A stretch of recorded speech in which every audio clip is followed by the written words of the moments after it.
What if everything you thought you knew about the British royal family was a lie? The fairy tales, the portraits, the polished speeches, all carefully staged. For over 300 years, scandals have been buried under crowns, secrets sealed behind ceremony. But history doesn't forget. It just waits for the curtain to slip. This isn't the story they told you in Jubilee parades. This is the version with the redactions removed. 53 lies, one monarchy, and a truth they never wanted to inherit.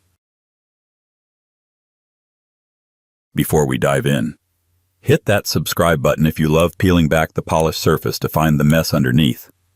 We drop deep dives like this every week, and while we're setting the stage, tell me in the comments, where in the world are you watching from, and what time is it right now? Midnight in Manchester? 3 a.m. in Toronto? Let's see how far this royal rabbit hole travels. 1. George Furre's unfaithful wife. The official version was tidy.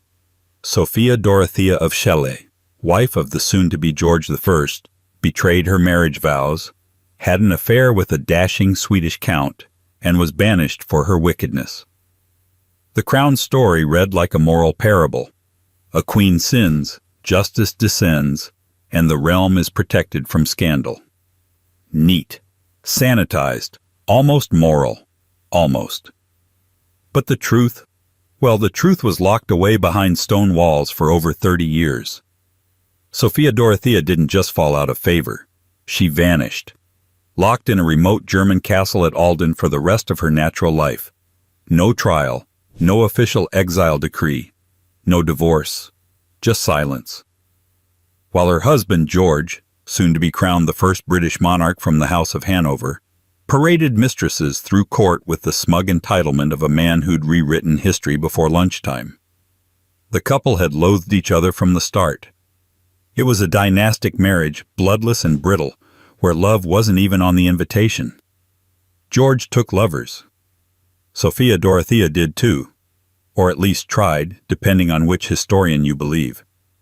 Her affair, whether emotional, physical, or simply aspirational, became the perfect excuse. A tidy betrayal, a one-sided punishment. The irony, of course, is that George's rise to the British throne needed a villain. The Hanoverian claim was already shaky, Protestant, foreign, and unpopular in parts of Britain. But a monarch wronged by his wife? That played better than a king who orchestrated her disappearance. It made George look strong, pious, like a man who stood for moral order, which is why, even decades later, the official line never budged. All the while, Sophia Dorothea lived in isolation. No children, no letters, no legacy, just a forgotten queen, erased in plain sight. Her only crime, perhaps, was thinking she could live outside the pageant of dynastic obedience. But dynasties have long memories and short morals, which brings us to another queen who died quietly, but not cleanly. 2. Caroline of Ansbach's mysterious illness. When Queen Caroline, wife of George II, died in 1737, the royal bulletin was careful. It spoke of a lingering internal complaint, with hints of noble suffering, Christian resignation, and all the usual courtly fluff. The public was told she passed peacefully, a virtuous queen departing in grace. What wasn't said? That her bowel had ruptured, that her stomach was strangled by a massive umbilical hernia she'd kept secret for years, that she'd begged her surgeons not to tell the king, that she endured multiple excruciating procedures, no anesthetic, no dignity, while the court preserved the fantasy of a graceful royal demise. This wasn't just a medical tragedy. It was a study in control. Caroline was one of the smartest, most politically engaged consorts Britain had ever seen. She ran regencies. She chose ministers. She played power like a harpsichord, soft touch, devastating effect. But her final act wasn't sovereign strategy. It was silence. Because what monarchists feared more than disease was decay. A queen disemboweled by motherhood didn't sell well in the iconography. A royal body breaking from within, after birthing 9 children for the dynasty, was inconvenient. And so the story was cleaned up. Posthumous dignity, royal composure, the kind of death you could paint. It took historians decades, cross-referencing private letters and scribbled medical notes, to reconstruct what really happened. And when they did, the picture was far less regal. A body overburdened by reproductive duty, betrayed by silence, and buried beneath euphemism. Of course, the royal court didn't lie exactly. They simply omitted everything that mattered, which is its own kind of brilliance when you think about it. But if you want to see how far the monarchy would go to protect the idea of internal health, even at the expense of actual truth, look no further than her son-in-law. The king whose mind cracked in slow motion while the nation watched a pantomime of normalcy. If you're still here 2 stories in, you're exactly the kind of person we make these videos for. Go ahead and hit that subscribe button. It helps more than you think. And while we're peeking behind royal curtains, drop a comment. Where are you watching from? And what time is it? Are you binging this at 2 a.m. in Sydney? Or sneaking it in on your lunch break in Liverpool? Let's map the midnight historians. 3. George III's temporary derangement. The phrase they used was a spell of overwork, a little too much stress, maybe some bad digestion. Delirium, said one court physician. Just rest, said another. And the public, well-trained in deference, believed it. George III, they were told, was still in charge, still ruling, still sane, except he wasn't. Not even close. Behind the palace doors, the king was incoherent, sometimes violent, often weeping. At times, he spoke for hours without stopping, sentences that circled around theology, destiny, and invisible enemies. There were days he couldn't recognize his own children. Other days, he insisted he could talk to angels. And the longest days? Those were the ones where he simply didn't speak at all. But none of this made it past the velvet curtains. Instead, the Regency crisis of 1788-89 was framed as a political inconvenience, an unfortunate blip in an otherwise stable monarchy. The idea that a reigning king could be so mentally unwell for so long was considered too dangerous for public trust. So they staged a cover-up, not all at once, but slowly, carefully. A drip feed of false normalcy. Ministers operated behind his name. Decisions were made in his absence. Doctors were ordered to sanitize their reports. The king himself was used like a ceremonial prop, wheeled out when convenient, hidden away when not. And for years, it worked. The lie became the official version. George had a temporary breakdown. He got better. He served nobly until his death. End of story. Except it wasn't. He relapsed again and again. By the final years of his life, he was blind, deaf, and lost in a private world of torment. He didn't attend his wife's funeral. He barely knew where he was. And yet, even then, the myth endured. Because a monarchy in control requires a monarch in control, especially if the real ruler is silence. Which begs the question, if they could sell a shattered mind as a brief hiccup, what else could they spin into a fairy tale? Maybe a farmer king who wasn't really farming at all. 4. Farmer George, the wholesome country king. They called him Farmer George, a salt-of-the-earth monarch, a man of modest tastes, early mornings, and simple pleasures. He strolled through his gardens. He inspected crops. He talked to laborers with something approaching familiarity, if you squinted. The legend of Farmer George was born during the most precarious years of George III's reign, when public faith in the monarchy was on the edge of collapse. Britain was losing the American colonies. Political scandals rocked Parliament. Riots stirred in the streets. And yet somehow, in the popular imagination, George III was reborn not as a flailing imperial monarch, but as a gentle, gardening Englishman in a floppy hat. It was propaganda genius, really.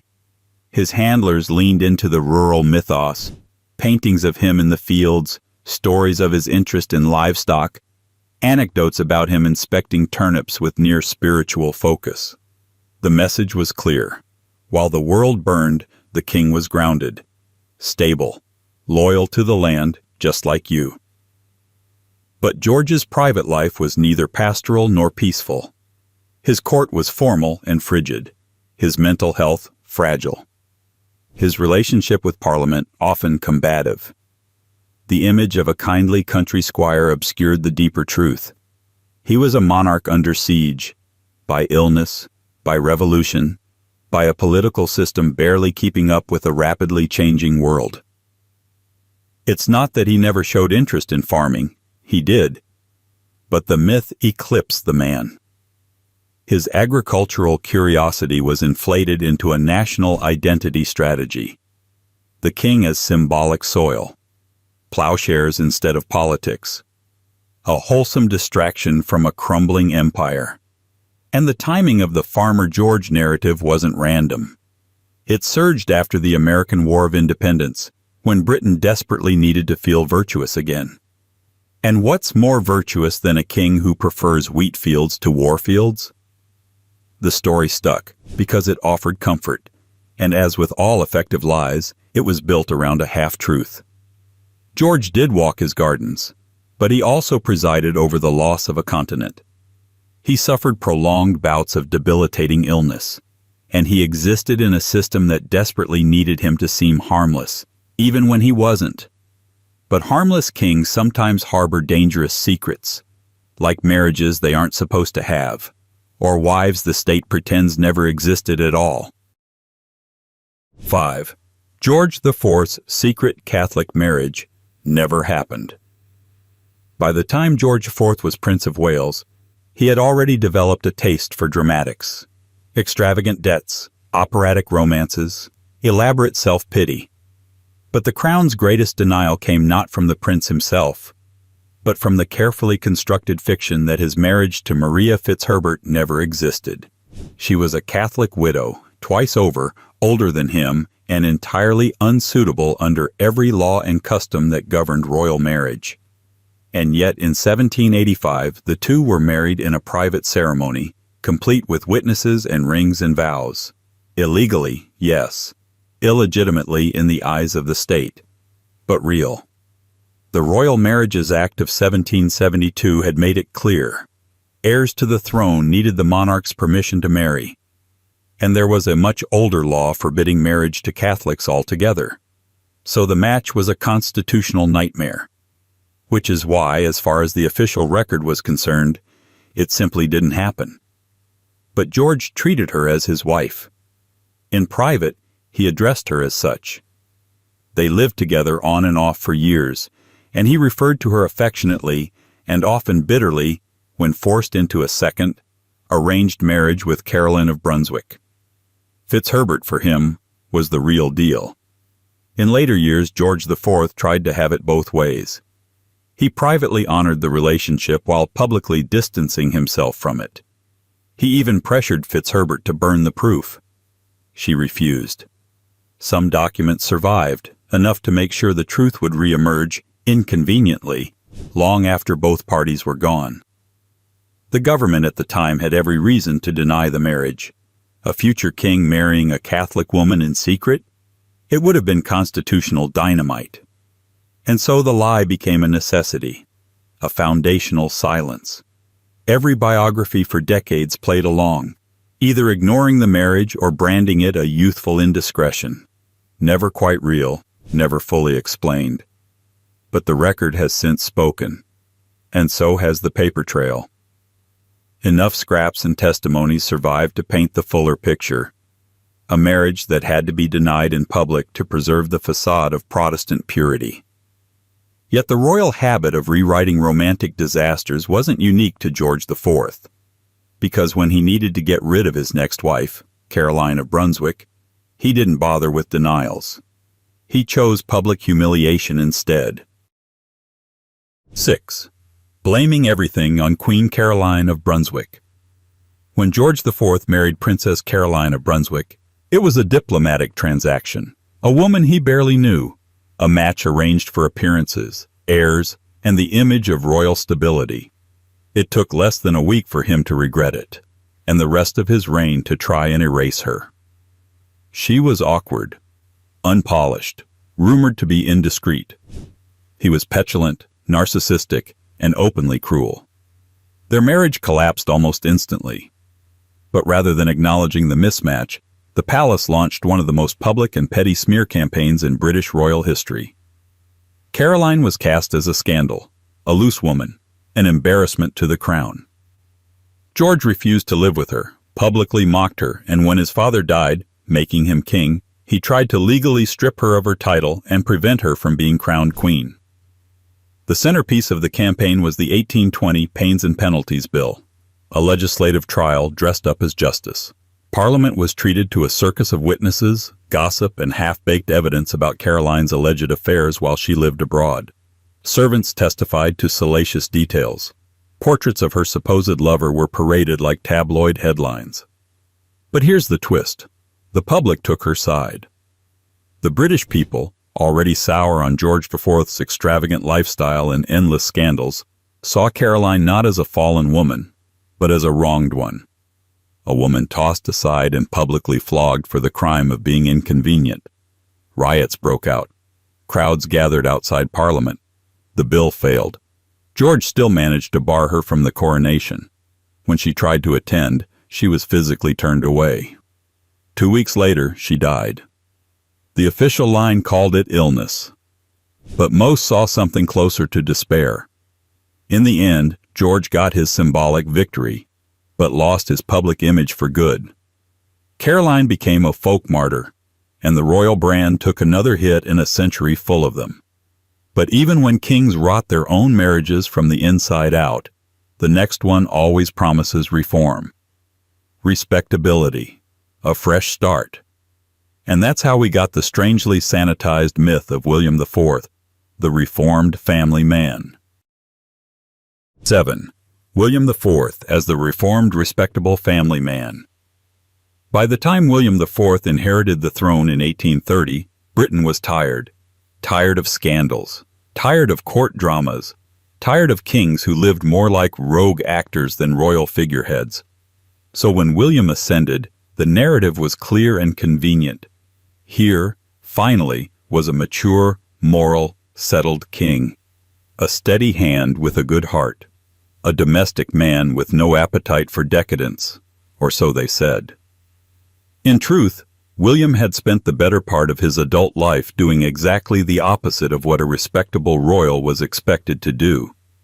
Before his coronation, he'd lived openly with the famed Irish actress Dorothea Jordan for over 20 years, fathered 10 illegitimate children with her, charmingly known as the Fitzclarences, and conducted himself with the casual defiance of a man who never seriously expected to wear a crown. He wasn't hiding it. He wasn't ashamed of it. He simply lived as he pleased, and the palace mostly looked the other way until they couldn't. When he finally became king, the PR operation switched gears fast. His past was softened, his children politely ignored in official biographies, and Dorothea was quietly erased. William's new wife, Queen Adelaide, became the official face of piety and propriety. She was maternal, quiet, and publicly devout, a perfect mirror image of everything Dorothea was not. The royal spin machine did its best to retrofit William into a new kind of monarch, one who loved domestic simplicity, held wholesome values, and embodied the moral tone of a changing empire. Political cartoons began to soften. Public accounts leaned into his affability and his lack of pretense. Compared to his predecessors, William looked safe, or at least manageable. But the moral makeover never fully took. Parliament remained wary of his temper. He could be erratic, often impulsive in his decision-making, and deeply nostalgic for the royal authority of earlier reigns. His views on reform were scattered, and his behavior remained unpredictable behind closed doors. Still, the myth stuck. History remembered him as the last king to ride into Parliament on horseback, not the man who once threatened to dismiss his ministers over breakfast. Because by the 1830s, monarchy was already learning the value of myth over memory. And sometimes all it took was a little illness, and a lot of silence to keep the lie going. Just ask George IV, whose body told a story no bulletin ever dared. 8. George IV's health as minor gout. When George IV died in 1830, the official line was familiar. Gout. A little rheumatism. Some minor fatigue. Nothing serious. Nothing undignified. Just a king worn down by years of public duty. The press echoed the same. A long but not unexpected illness, one paper said, respectfully vague.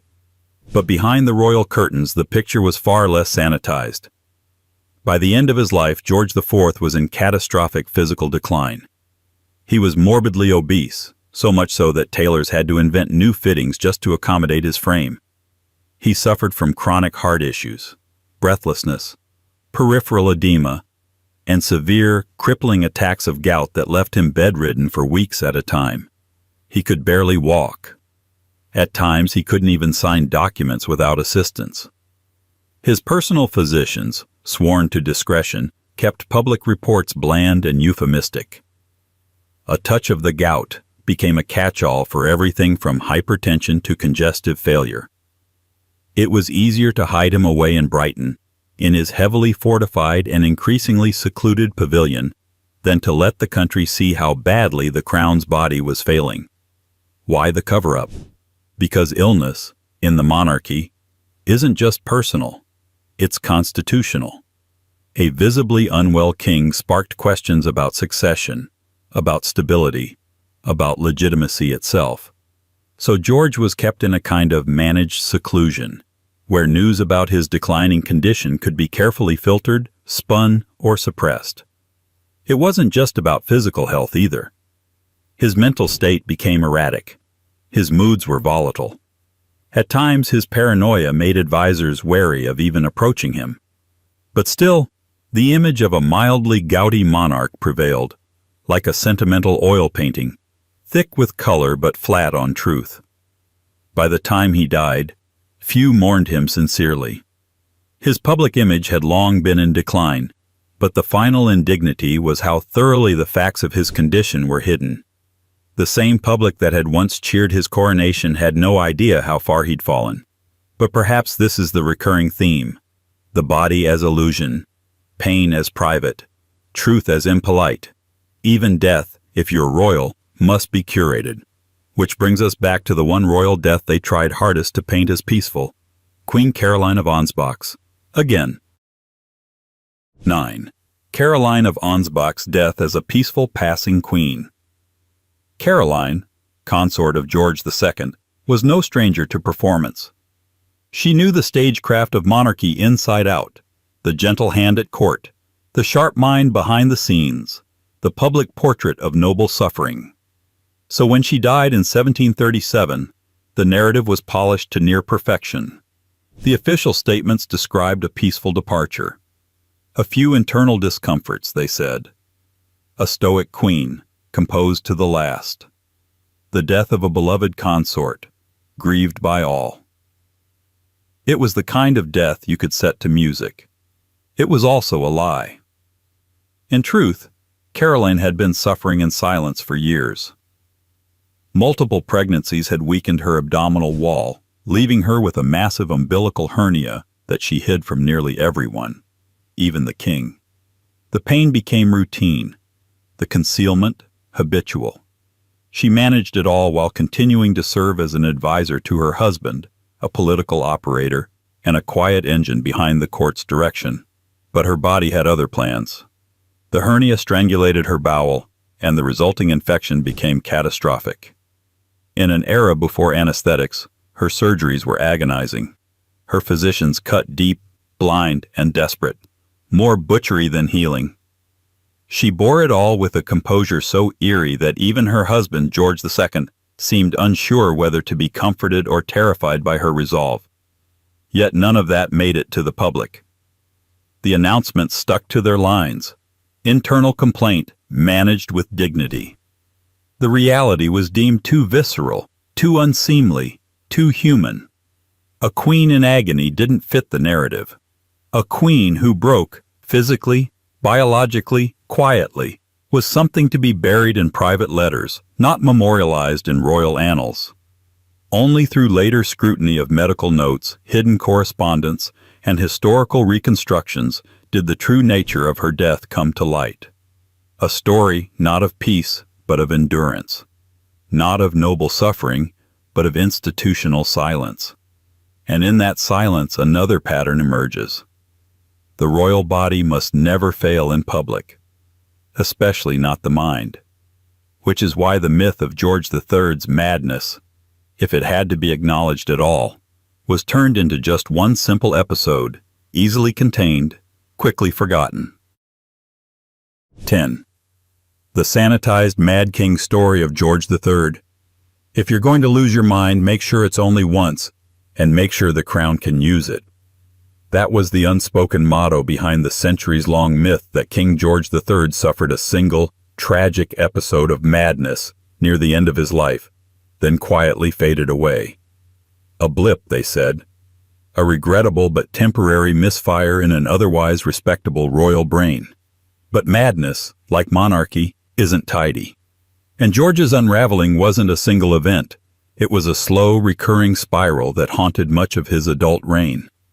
The Regency crisis of 1788 made headlines, yes, but it was far from the first or the last time George's mind gave way.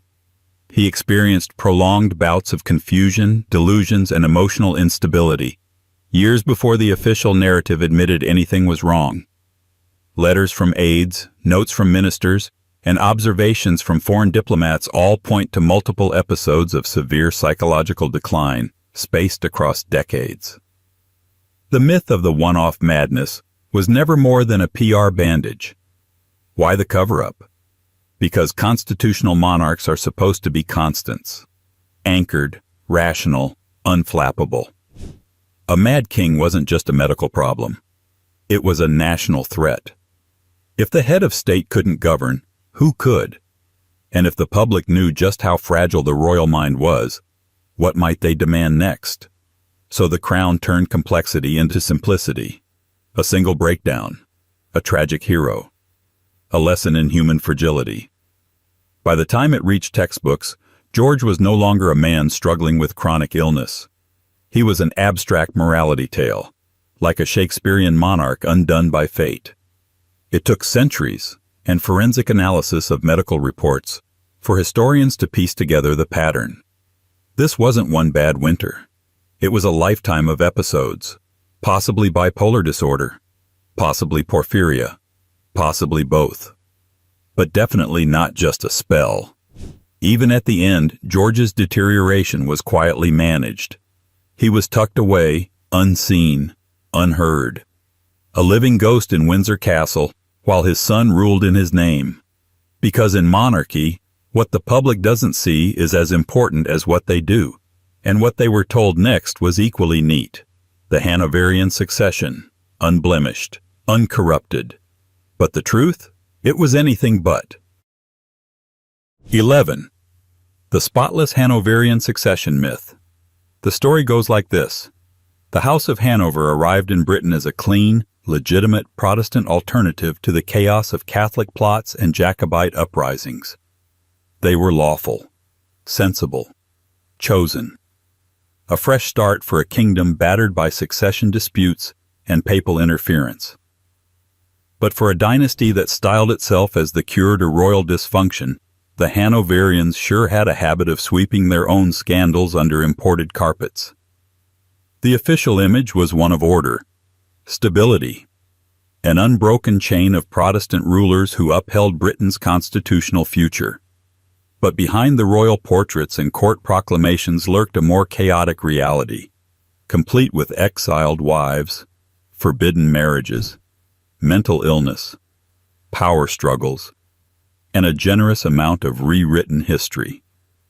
Start with George I, who imprisoned his own wife, Sophia Dorothea, for decades on grounds of infidelity, while maintaining mistresses and using the scandal as a convenient political lever. Then George II, whose court was divided by toxic rivalries, with power shifting between his wife Caroline and his son Frederick, who died before he could ascend. George III's public image was softened with farming metaphors and folksy charm, while his private health collapsed. George IV's life was a tapestry of excess, debt, and secret marriage, and yet through all this, the narrative was carefully preserved. They were the rational ones, the legitimate ones, the adult supervision Britain had been waiting for. The trick was comparison. By constantly contrasting themselves with the illegitimate Stuarts and the Catholic pretenders, the Hanoverians could afford to ignore their own dysfunction. No matter how tangled things got, they were always framed as preferable to the alternative. Even when Hanoverian power plays became obvious, when heirs were pitted against monarchs, when mistresses received peerages, when Parliament had to intervene to prevent chaos, the family line remained cloaked in the language of constitutional destiny. The spotless myth held because it needed to. Stability requires storytelling, and the story needed heroes. But genetics, it turns out, are harder to clean up. Which brings us to the next quiet secret in royal history, a bloodline that wasn't so healthy after all. 12. Queen Victoria's perfectly healthy bloodline. Queen Victoria was the grandmother of Europe. Her face appeared on coins, stamps, and medals from India to Canada. Her children married into nearly every European royal family, stitching together a web of dynastic alliances that gave the impression of divine order, a matriarch of monarchy, a living symbol of imperial virtue, and supposedly a carrier of perfect royal blood. Except she wasn't. Behind the polished family portraits and flowing imperial robes, Victoria was unknowingly carrying something deadly, hemophilia B, a rare genetic blood disorder that prevents clotting, passed silently from mother to son, and once it entered the royal bloodstream it spread, like an inconvenient footnote to the myth of royal purity. Her son Leopold, Duke of Albany, suffered from it. He died young, after years of unexplained injuries and fainting spells. Several of her grandsons, across Spain, Germany, and particularly Russia, carried the gene. One of the most famous victims was Tsarevich Alexei, son of Nicholas II and Alexandra, Victoria's granddaughter. His bleeding episodes and the secrecy surrounding them helped trigger a chain of events that pulled the Romanov dynasty into chaos, and eventually into revolution. But for years the condition remained unspoken. Euphemisms like delicate or accident-prone filled the gaps. Royal physicians issued vague statements. Biographers circled around the topic with caution. The palace never officially acknowledged that Victoria's lineage had introduced a devastating disorder into the highest ranks of European aristocracy. Why the silence? Because hereditary illness threatened more than just individuals. It threatened the idea that monarchy was chosen, sacred, and above the randomness of biology. A king or queen with a genetic flaw introduced the possibility that divine right was just bad luck. It wasn't until the late 20th century that genetic analysis confirmed what had long been suspected. Victoria was a carrier of hemophilia B. The mutation almost certainly began with her, a spontaneous anomaly in the genetic lottery. Her healthy appearance masked a legacy of suffering. And yet the myth of wholesome royal blood persisted. Because in the grand narrative of monarchy, even disease must be dignified, or denied. Still, whispers of illegitimacy began to swirl. After all, how could such a mutation appear in a dynasty so supposedly pristine? The answer, of course, became another lie altogether. 13. The illegitimate Victoria. Rumor. For a queen who became the anchor of an empire, Queen Victoria spent a surprising amount of time defending her own existence.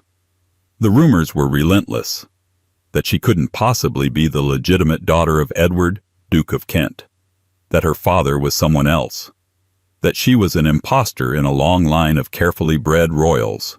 And the reason? Hemophilia. The disorder had never been recorded in the British royal family before Victoria.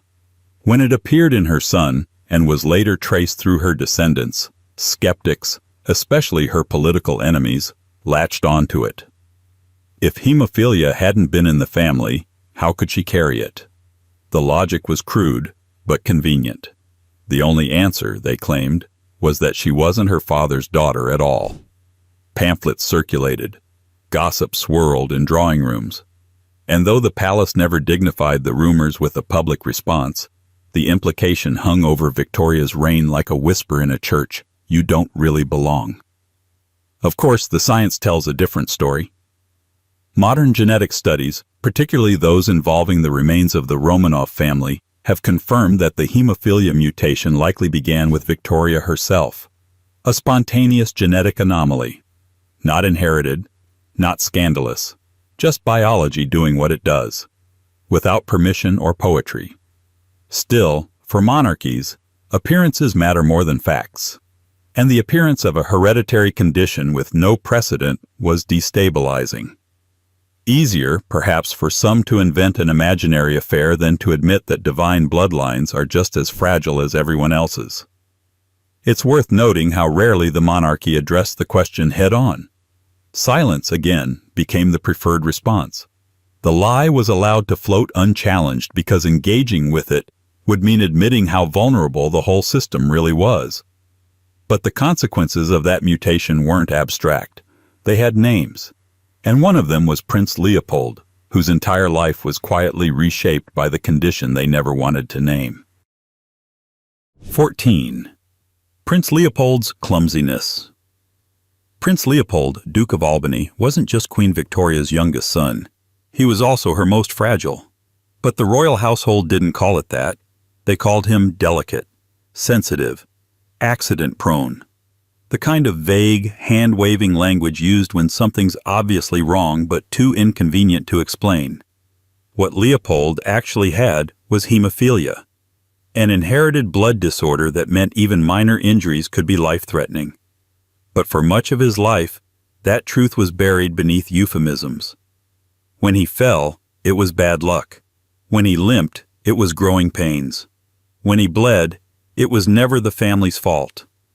This wasn't just medical squeamishness, it was image control. Admitting that one of Victoria's own sons had a debilitating genetic condition would have raised questions the monarchy didn't want to answer. So they kept the story small. A fragile prince, a few unfortunate tumbles, nothing to see. And yet, there was everything to see. Leopold's condition shaped nearly every aspect of his life.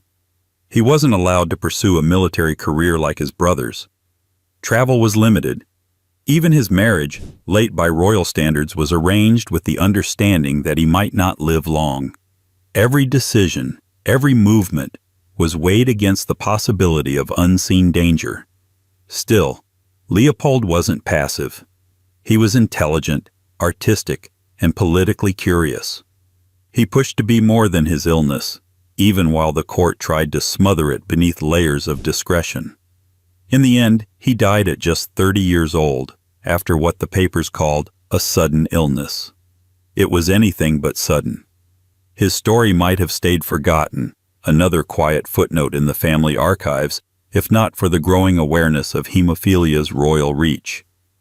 As the disease surfaced in other European houses, patterns emerged. And when researchers followed those threads back to Victoria, Leopold's suffering became a key piece of the puzzle. Still, his life was remembered mostly as a tragedy of chance, not of heritage. Because to admit otherwise would be to acknowledge that even a queen can pass on ruin without knowing it. And when it came to death in the royal family, misdirection was always useful. Just ask Prince Albert, whose own final diagnosis became yet another royal smokescreen. 15. Prince Albert's typhoid death. When Prince Albert died in December 1861, the official cause was swift and respectable. Typhoid fever. A tragic but understandable end for a beloved consort who had sacrificed his health for duty. The newspapers mourned. The court withdrew into a fog of black crepe. Queen Victoria began her decades-long widowhood with public grief and private withdrawal. But as time passed and historians revisited the records, a different picture emerged, one not of sudden infection, but of long simmering illness. Some suspect chronic gastrointestinal disease. Others point to Crohn's, cancer, or other inflammatory conditions. What's clear is that Albert had been unwell for months, if not years, before his final decline. He suffered from persistent stomach pain, fatigue, and weight loss, symptoms often dismissed or reinterpreted through the lens of overwork. The royal physicians, limited by the era's medicine and bound by Victorian propriety, may have chosen the typhoid label simply because it was palatable. It had the ring of finality without the messiness of ambiguity. Why the need to clean it up? Because Albert wasn't just a husband. He was the architect of Victoria's image. The steady hand behind her reign, the embodiment of moral seriousness. His death needed to be simple, uncontroversial, almost noble. Typhoid served that purpose. It sounded temporary, tragic, accidental. Nothing genetic, nothing lingering, certainly nothing that might raise uncomfortable questions about the health of the royal line. Victoria, devastated, built the narrative around her mourning. Albert became a saint in marble and ink. His legacy was gilded in memory. And so the details of his death faded behind the myth of the man. But the reality matters, because it reminds us how easily the truth gets rewritten, not just in official statements but in collective memory. When royalty dies, they rarely just die. They perform it. They are performed. And the curtain rarely lifts on what lies underneath. Yet even while Victoria performed her grief in public, her private letters told a different story. Of influence, of opinions, of a monarch who wasn't nearly as apolitical as history tried to pretend. 16.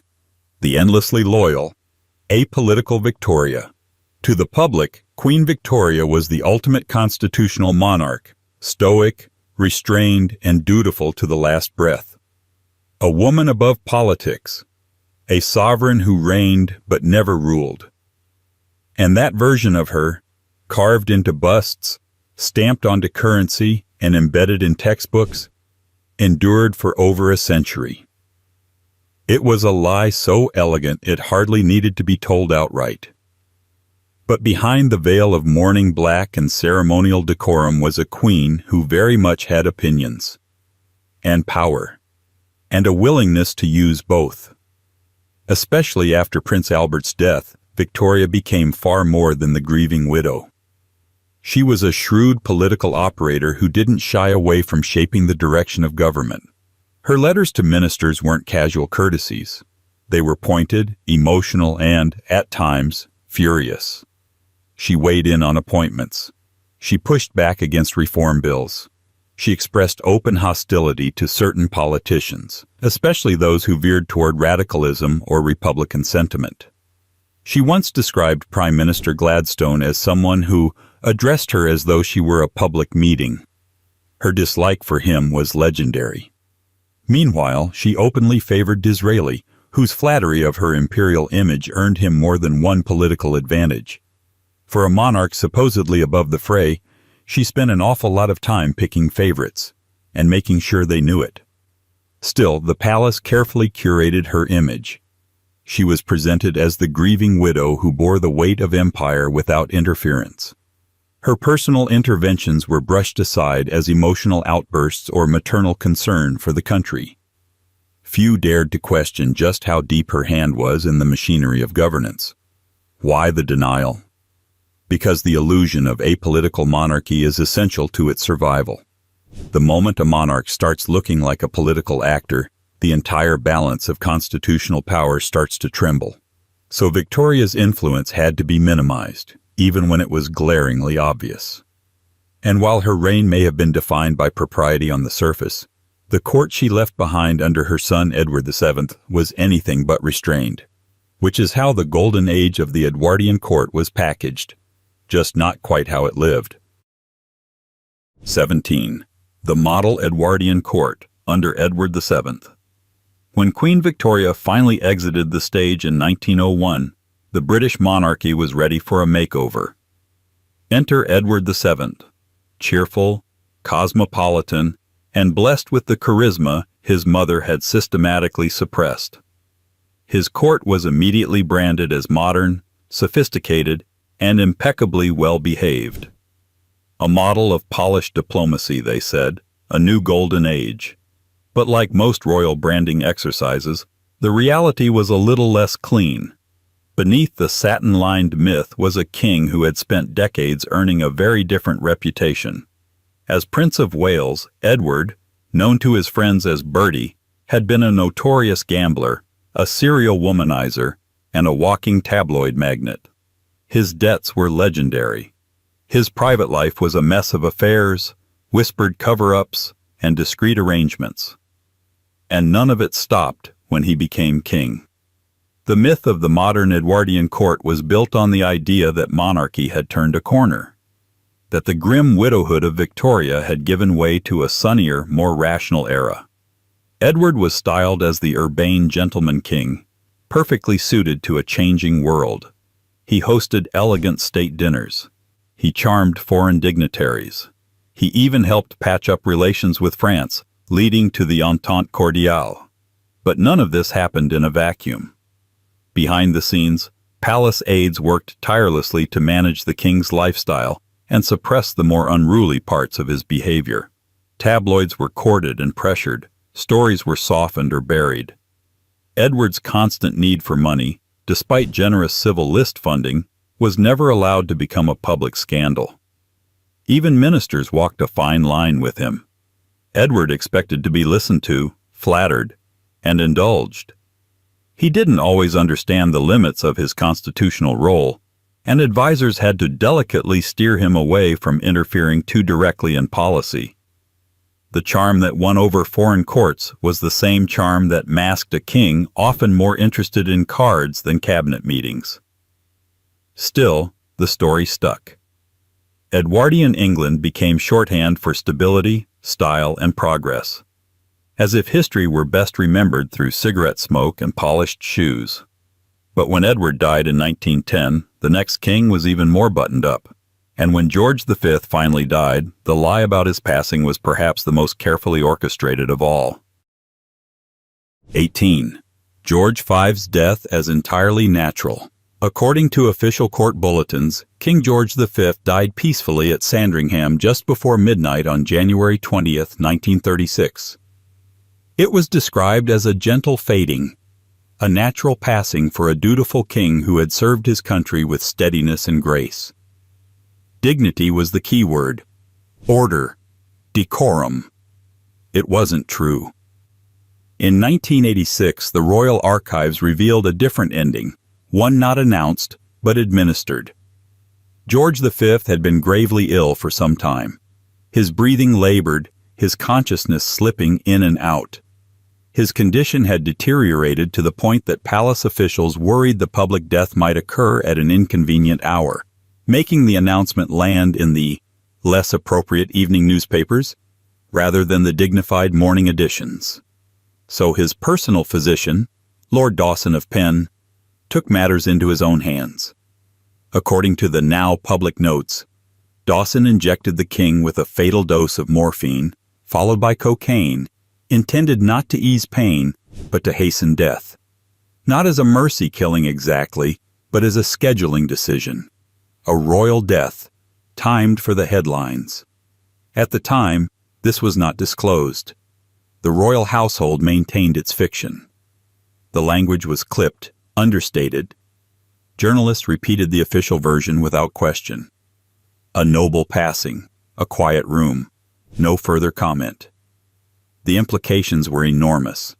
The monarchy, which had always insisted on its passive role in politics and ceremony, had now quietly sanctioned, or at least benefited from, a medically managed exit. Not quite euthanasia, not quite natural. A moment of quiet control dressed up as fate.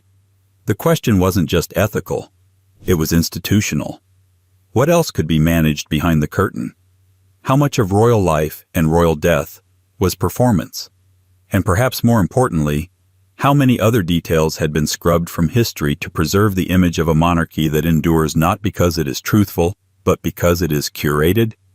Curated, certainly, right down to the name. Because if there was one royal lie built entirely on rebranding, It was the invention of the House of Windsor. 19.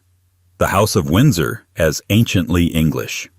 When the royal family rebranded themselves as the House of Windsor in 1917, they didn't just change their name, they rewrote their origin story. Out went Saxe-Coburg and Gotha, the clearly Germanic lineage that had traced through Queen Victoria and Prince Albert. In came Windsor, a name borrowed from a castle and carefully crafted to sound ancient, English, and immovably patriotic. It was wartime PR of the highest order. By 1917, Britain was deep into World War I. Anti-German sentiment was erupting in the streets. Zeppelin bombings were turning German-sounding names into liabilities. Even the royal family wasn't safe from suspicion. When the king's cousin, Prince Louis of Battenberg, was forced to step down from the Navy due to his German heritage, it became clear something had to change, publicly and symbolically. So King George V issued a royal proclamation. The dynasty was henceforth to be known as the House of Windsor. German titles were dropped. British-sounding alternatives were invented. Relatives anglicized their surnames, became marquises and earls, and swore fealty to a new English dynasty. The press hailed it as patriotic. The public sighed with relief. The story became simple. We've always been Windsor, old roots, English hearts, nothing foreign here. But the rebranding wasn't just cosmetic, it was strategic. It allowed the monarchy to distance itself from its continental entanglements while keeping the power structures exactly the same. Nothing had truly changed, except the letterhead. It was the royal equivalent of putting a Union Jack sticker over a Made in Germany label. And it worked. Generations grew up thinking Windsor was the family's ancient name, that they were as British as cricket and lukewarm tea.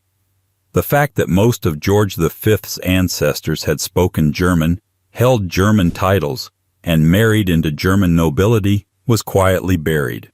Even today, the name Windsor carries the weight of tradition, despite being younger than most postcodes. That's the genius of royal storytelling. It doesn't need to be true, it just needs to last, and lasting myths need sequels. Which is why the next lie was even more daring, the idea that the Windsors had always been English, deep down, forever, no matter what the birth certificate said. 20.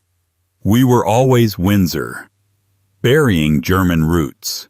After the royal rebranding of 1917, the most important thing wasn't just the new name, it was the narrative that followed it. The House of Windsor, we were told, wasn't a break from the past, but a reflection of who they had always really been. The German names? Just a formality. The Saxe-Coburg bit? Barely relevant. They were English in their hearts all along. It was, of course, another layer of performance. And like most good lies, it was constructed on selective truth and willful omission. The monarchy didn't just drop a name, it dropped cousins, history, and entire pages of genealogical reality. Queen Victoria's lineage, deeply entwined with German nobility, had been a badge of prestige in the 19th century. But by World War I, it had become a liability. So the palace leaned hard into the illusion of continuity. They weren't changing, they claimed, they were clarifying. They were just calling themselves what they'd always been. Private letters tell another story.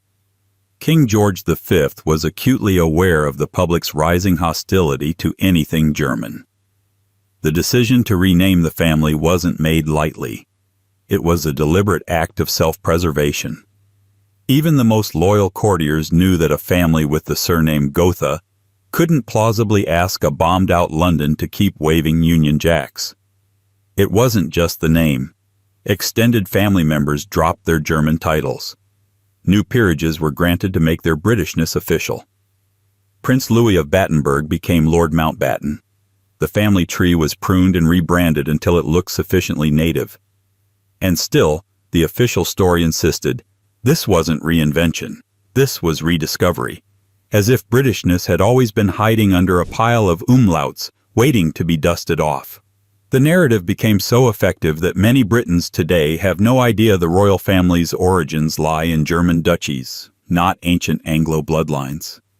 It's not a lie repeated, it's a lie absorbed. But even within this English reinvention, some stories were too complicated to spin. Like the tale of a young prince whose mind and body didn't fit the royal script, and who was quietly hidden away rather than rewritten. 21. Prince John's condition as nerves. Prince John, the youngest son of King George V and Queen Mary, was born in 1905 and disappeared from public life almost as quickly as he entered it. For most of his short life, the official line was that he was simply nervy. A delicate child, better off away from the spotlight. It was a vague explanation, and deliberately so. What wasn't said at the time, but is now widely understood, is that John suffered from severe epilepsy and likely had a developmental or learning disability, possibly consistent with what we now recognize as autism. His condition was both medical and social, a disruption to the image of royal perfection, and so he was quietly moved out of view. At first, he lived in the royal household, albeit shielded from the press and public. As his seizures worsened, he was relocated to Wood Farm, a modest house on the Sandringham estate.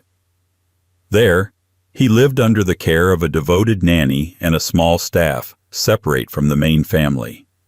His name all but vanished from court circulars and official photographs. Even his siblings rarely saw him.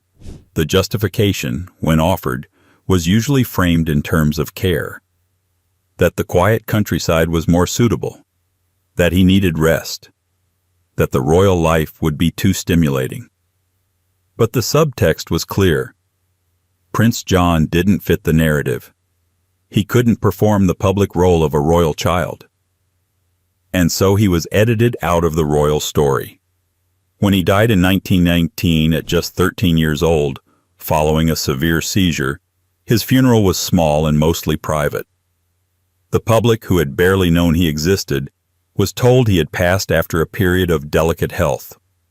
Only in recent decades has Prince John's story been revisited and reframed. Biographers and documentaries have tried to restore his presence, not just as a medical case, but as a human being shaped by an institution that prized appearance over acceptance. His absence speaks volumes, not about cruelty necessarily, but about priorities. The monarchy's survival often depends on selective memory, and when someone doesn't fit the portrait, they don't make it onto the wall. The same fate, as it turns out, awaited two royal cousins who were erased even more deliberately, declared dead while still very much alive. 22. The hidden cousins, who were listed as dead.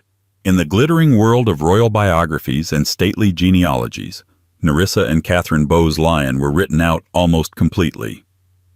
According to Burke's Peerage, the official record of Britain's aristocracy, both women, first cousins of Queen Elizabeth II, were listed as dead.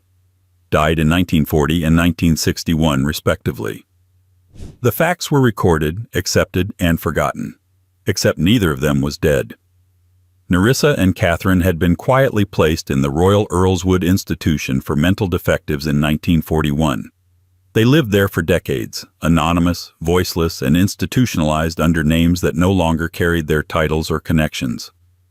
Officially erased from the family narrative, their real deaths came in 1986 and 2014, respectively. The public only found out the truth in 1987, when a tabloid investigation uncovered hospital records and burial documents. What followed was a wave of confusion, then outrage. Why had these women, direct descendants of Queen Elizabeth, the Queen Mother's brother, been abandoned, hidden away, and then declared dead on paper? The palace's response was vague and unconvincing. Miscommunication, they said, an error in record-keeping, a clerical oversight, as if two people could simply be misfiled out of existence. But the reality spoke to something deeper, an institutional discomfort with imperfection. The royal brand, particularly in the early to mid-20th century, demanded symmetry. Healthy heirs, photogenic weddings, clean bloodlines, and above all, silence where complexity lived. Nerissa and Catherine's condition, believed to be a form of developmental disability, didn't fit the story. So the family rewrote the story instead. Out of sight, out of narrative. Even their care was reportedly minimal. They received few visitors. Cards were signed with an X. Their royal status was stripped not legally, but practically, through isolation and omission. It's a reminder that royal mythology is not just about what is said, but what is left out. And when the family tree became too complicated, they simply pruned it. But perhaps the most dangerous omissions weren't about bloodlines or health. They were about ideology. Because while the family denied relatives, they also denied something far more incendiary: their flirtation with fascism. 23. Edward VIII's harmless flirtation with fascism. For decades, the story of Edward VIII and Wallis Simpson was framed as a love story. A tragic one, sure, but noble. A king who gave up everything for the woman he loved. The constitutional crisis that followed was presented as romantic, even heroic.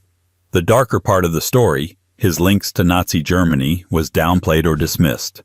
Just naivete, they said. A social faux pas. The kind of diplomatic awkwardness that happens when royals overstep. But the evidence tells a different story. Declassified documents, diplomatic memos, and photographs all suggest that Edward's relationship with fascist Germany was not a passing flirtation. It was a sustained pattern of sympathies and alliances that deeply concerned both British and Allied intelligence. He met with Hitler in 1937. He toured Nazi infrastructure. He spoke warmly of German efficiency. He is reported to have expressed admiration for Hitler's leadership style, even as the world watched that style turn genocidal.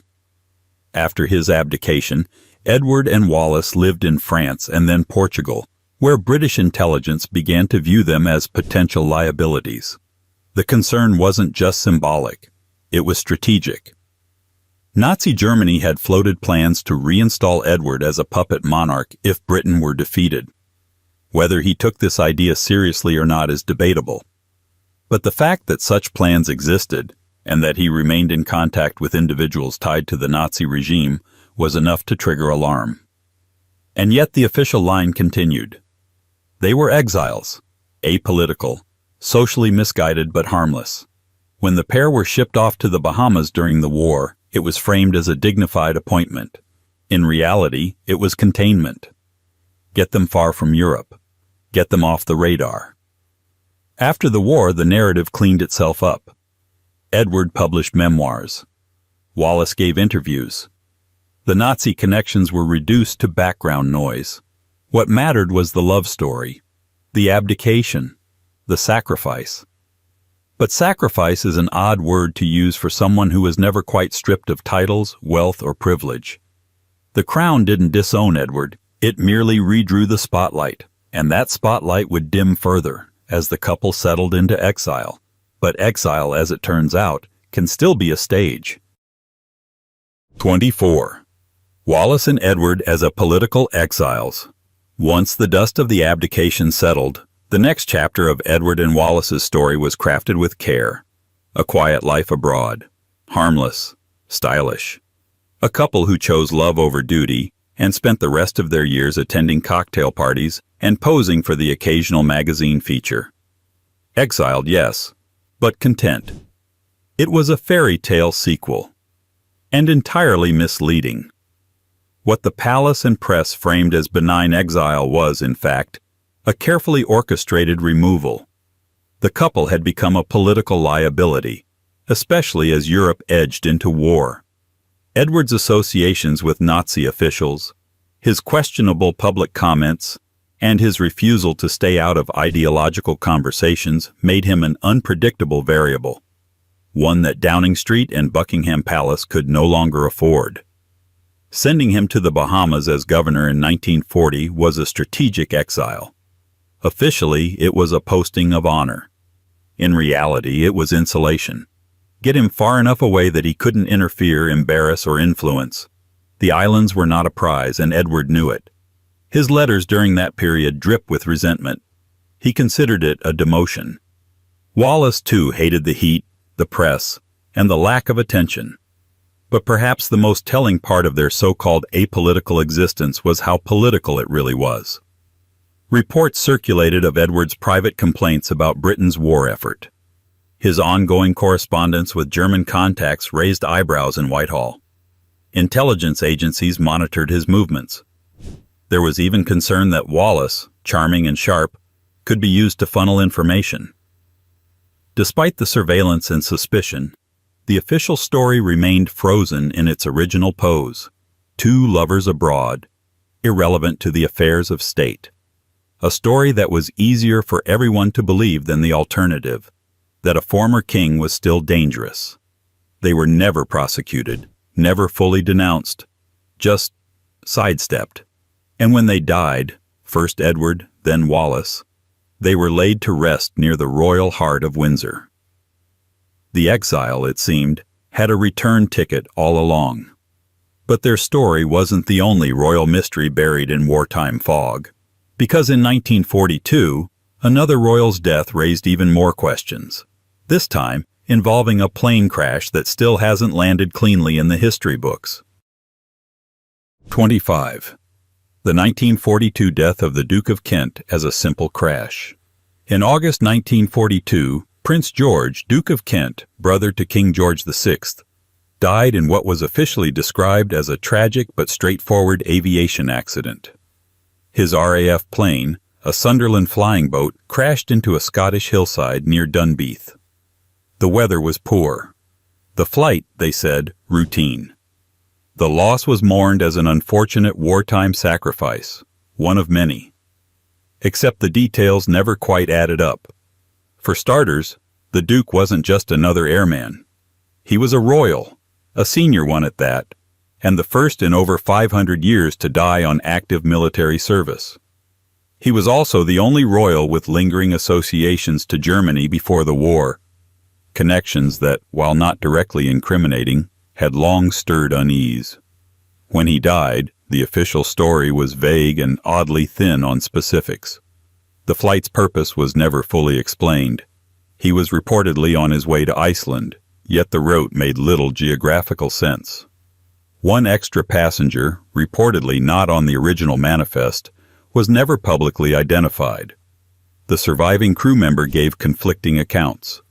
No formal, detailed inquiry was released to the public, and the wreckage was removed under tight secrecy. These gaps left plenty of space for speculation. Was the Duke on a clandestine mission? Did he carry sensitive political messages? Was he meeting someone he wasn't supposed to? Or, more provocatively, was the crash not entirely accidental? Over the years, historians, journalists, and conspiracy theorists have sifted through archives and testimonies, only to find more questions than answers. Files related to the crash remain sealed or incomplete. Even family memoirs glide over the incident with an odd air of restraint. The royal family, for its part, has never addressed the mystery. There were no televised tributes, no deep-dive documentaries. Just a quiet funeral and a swift return to business as usual, which is, in its own way, part of the pattern. When facts threaten the facade, the story gets smaller. Sometimes it's a single-page obituary. Other times it's a lavish distraction, like a wedding. And the wedding that followed not long after the war would become a masterclass in narrative control. Austerity, they claimed, modesty, a national symbol of post-war restraint. The reality was something quite different. 26. The 1947 austerity wedding. When Princess Elizabeth married Lieutenant Philip Mountbatten in 1947, the ceremony was broadcast as a modest wartime romance. The war had ended just 2 years prior, and Britain was still rationing butter, tea, and hope. The press called it a wedding, just like everyone else's. A love match held together by clothing coupons, borrowed lace, and national unity. But beneath the layers of ration book rhetoric, the royal wedding was anything but ordinary. The guest list included monarchs and diplomats from around the world. Gifts arrived from across the empire and beyond. Diamonds from South Africa, elaborate silks from India, and solid gold artifacts from the Persian Gulf. Elizabeth's dress, though technically constructed with ration coupons, was designed by Norman Hartnell and featured imported Chinese silk and over 10,000 seed pearls. The notion that the entire affair was modestly cobbled together from spare buttons and local flowers was a fantasy constructed for public consumption. Even the press coverage played its part. Photographs emphasized the simplicity of the ceremony, the recycled veil, the make do and mend messaging. Any opulence was softened by the script. British resilience, they implied, was being celebrated through quiet dignity, not luxury. The palace leaned into this narrative for good reason. The public had endured 6 years of war and was now facing food shortages, housing crises, and an economy in ruins. A grand spectacle might have sparked resentment, but a royal couple scrimping and sacrificing alongside their subjects? That played well. And yet, the royal family did not actually tighten their belts. The cost of the wedding was underwritten by the state. The display of jewels and grandeur, carefully edited in public view, was more in line with monarchical tradition than post-war humility. It was a performance, one designed to bolster the crown's relevance in a fragile modern world. And it worked. The wedding was heralded as the dawn of a new Elizabethan age. But the myth it spawned, that the royals lived just like the people, would become one of their most persistent and misleading tropes. Because for decades, the family also claimed another impossibility, that there were no disabled relatives at all. 27. We have no disabled relatives. For much of the 20th century, the royal family presented itself as flawless in form. The royal body was portrayed as strong, stoic, and above frailty. And while the Queen herself occasionally referenced health in general terms, tiredness, mobility issues, there was always one consistent message. No royal bloodline carried weakness. No cousins institutionalized. No skeletons in the medical closet. It was a categorical untruth. Beyond Prince John, whose epilepsy and probable developmental disability were quietly concealed, there were others, Nerissa and Catherine Bowes-Lyon, first cousins of Queen Elizabeth II, who were not just sidelined but essentially erased.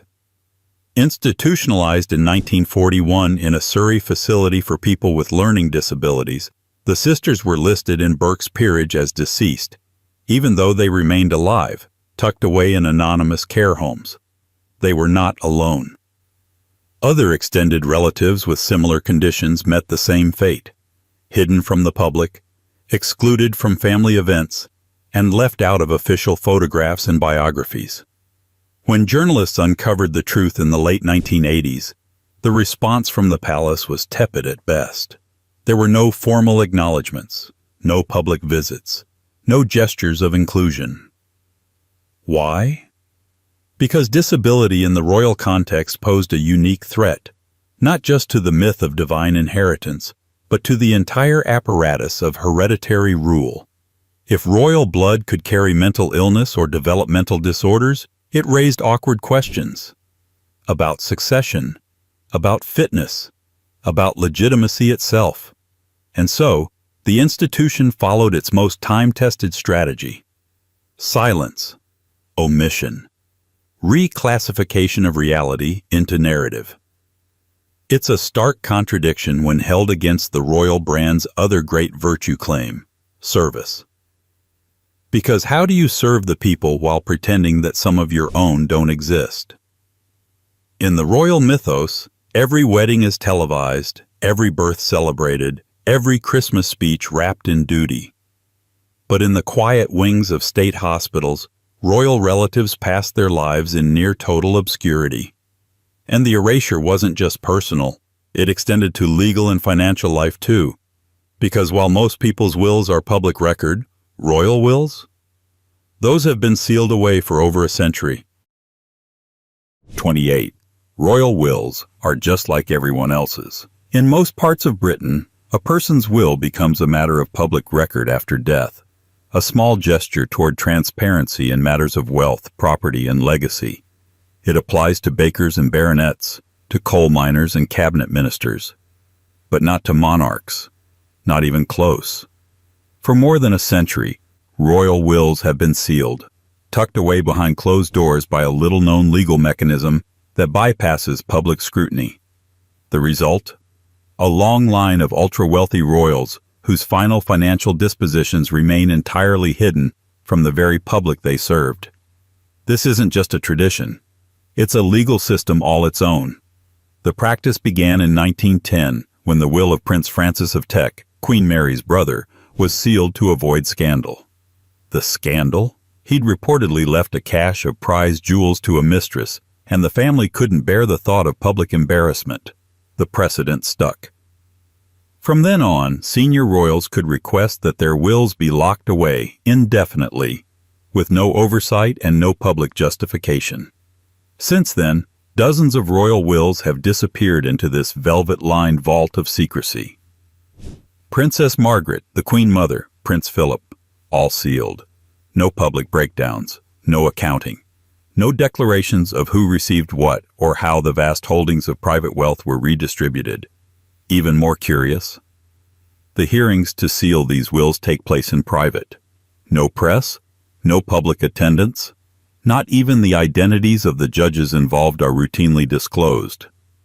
It's a quiet ritual in a system that claims to be constitutional and transparent, but offers special exceptions to those born into crowns. Defenders say the secrecy is for security, that revealing personal bequests might put recipients at risk. But critics note the obvious contradiction. The monarchy is a public institution funded largely by public money.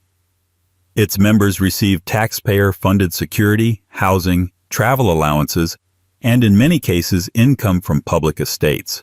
And yet their private fortunes remain immune from public light.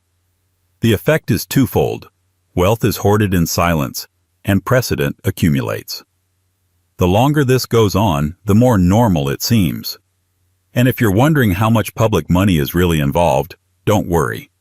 The next myth will reassure you that the monarchy doesn't cost the taxpayer a thing, supposedly. 29. The monarchy doesn't cost the taxpayer. According to the palace's most popular soundbite, the monarchy doesn't cost the taxpayer. In fact, they suggest, it pays for itself. Better yet, it turns a profit. It's a story repeated on balcony photo ops, in glossy press releases, and by defenders of the crown every time budget season rolls around. The logic goes like this. The sovereign grant, the main source of royal funding, is drawn from profits generated by the crown estate, a vast portfolio of land and assets technically owned by the monarch, but managed by the government. Since the crown estate makes money, and the royal family only receives a percentage of those earnings, it's argued that the royal household actually generates income for the country. It's neat, it's tidy, and it's wildly misleading. For starters, the sovereign grant is not some self-sustaining loop. It is public money, voted on by Parliament. The crown estate belongs to the institution of the state, not the person of the monarch. The idea that it's the king's personal asset generously leased back to the government is a legal fiction dressed in old velvet. And then there are the other costs, ones that don't show up in those carefully designed infographics. Security, for instance, is paid separately by police and intelligence services, and the numbers are not fully disclosed. Add to that travel expenses, refurbishment of royal residences, ceremonial events, and support staff scattered across government departments, and the figure balloons. Independent estimates place the real cost of the monarchy well above the official sovereign grant totals. Some studies suggest it's tens of millions more annually, especially during jubilee years, weddings, or coronations. And unlike other public institutions, the monarchy faces no meaningful budgetary scrutiny. There are no parliamentary debates about trimming royal costs, no independent audits with teeth. Yet the myth persists, partly because it's comforting. Who doesn't want to believe that the monarchy is a self-funding, benevolent relic that quietly boosts the economy while sipping tea? But behind the tea set is a tab, and the public is still footing it. And if the "we don't cost you anything" myth fails, there's always a tourism pamphlet nearby, ready to insist the royals are good for business. Just look at the palaces, the crowds, the postcards. 30. It all comes from tourism. You've heard it before. The monarchy brings in the tourists. The logic is so embedded in national conversation it hardly even gets questioned. Without the royal family, they say, who would visit Buckingham Palace? Who would line up at Windsor Castle? Who would take selfies outside the gates or buy tea towels with Charles's face on them? According to this myth, the monarchy isn't just a historical institution. It's a thriving economic asset, a golden goose in a crown. But here's the reality. Tourism doesn't depend on the royal family. It never did. Tourism depends on heritage, and palaces don't pack up and leave if the Windsors move out. The Tower of London, the British Museum, Westminster Abbey. None of these require a reigning monarch to attract millions of visitors a year. Countries without monarchies, France, Italy, the US, regularly outperform the UK in tourist numbers. Their historic sites draw crowds just fine without a living taxpayer-funded dynasty waving from balconies. Moreover, much of the royal estate isn't even open to the public. Buckingham Palace allows limited tours only during certain months. Many royal residences, like Balmoral and Sandringham, are privately owned and closed off entirely. When they do open, they charge admission, not to fund schools or hospitals, but to maintain the royal brand. And let's be clear, the Crown doesn't fund these buildings alone. Many of the repairs, restorations, and staffing costs come from public money. So even if there is ticket revenue, the public is subsidizing the experience. Yet every time someone raises the question of abolition or reform, the tourism myth is summoned like a protective spell. Think of the lost revenue. But economists who've crunched the numbers say the effect would be negligible. People come for the history, the architecture, the pageantry, yes, but not necessarily the family. The truth is, monarchy has been sold as an attraction to distract from its costs. The Windsor brand is wrapped in souvenir packaging. And while tourists do spend money, it's the public that pays for the myth. And when questions about that money get too close to the truth, the next line is always ready. We don't hide wealth. 31. We don't hide wealth. One of the most enduring claims from the modern monarchy is that it has nothing to hide. That royal finances are, by and large, transparent. That everything important is in the sovereign grant reports. That private assets are modest, responsibly managed, and above all, accountable. The reality? Not quite. For decades, the royal family presented a carefully curated picture of wealth management. The civil list, then the sovereign grant, the Duchy of Lancaster, the Duchy of Cornwall. All supposedly well documented, above board, and disclosed in annual reports. But the numbers only told part of the story, and even then, only the part the palace wanted you to see. In 2017, the Paradise Papers leak shattered the illusion. The leaked documents revealed that both the Duchy of Lancaster, the monarch's private estate, and the Duchy of Cornwall, the heir's estate, had been investing in offshore funds, some tied to controversial companies. The Queen's private income, managed through the Duchy of Lancaster, had been quietly funneled into funds based in the Cayman Islands and Bermuda. None of this was illegal, but it was telling.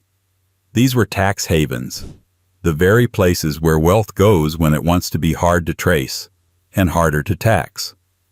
And while other public figures were grilled for similar revelations, the palace issued a one-line response and moved on. Why does it matter?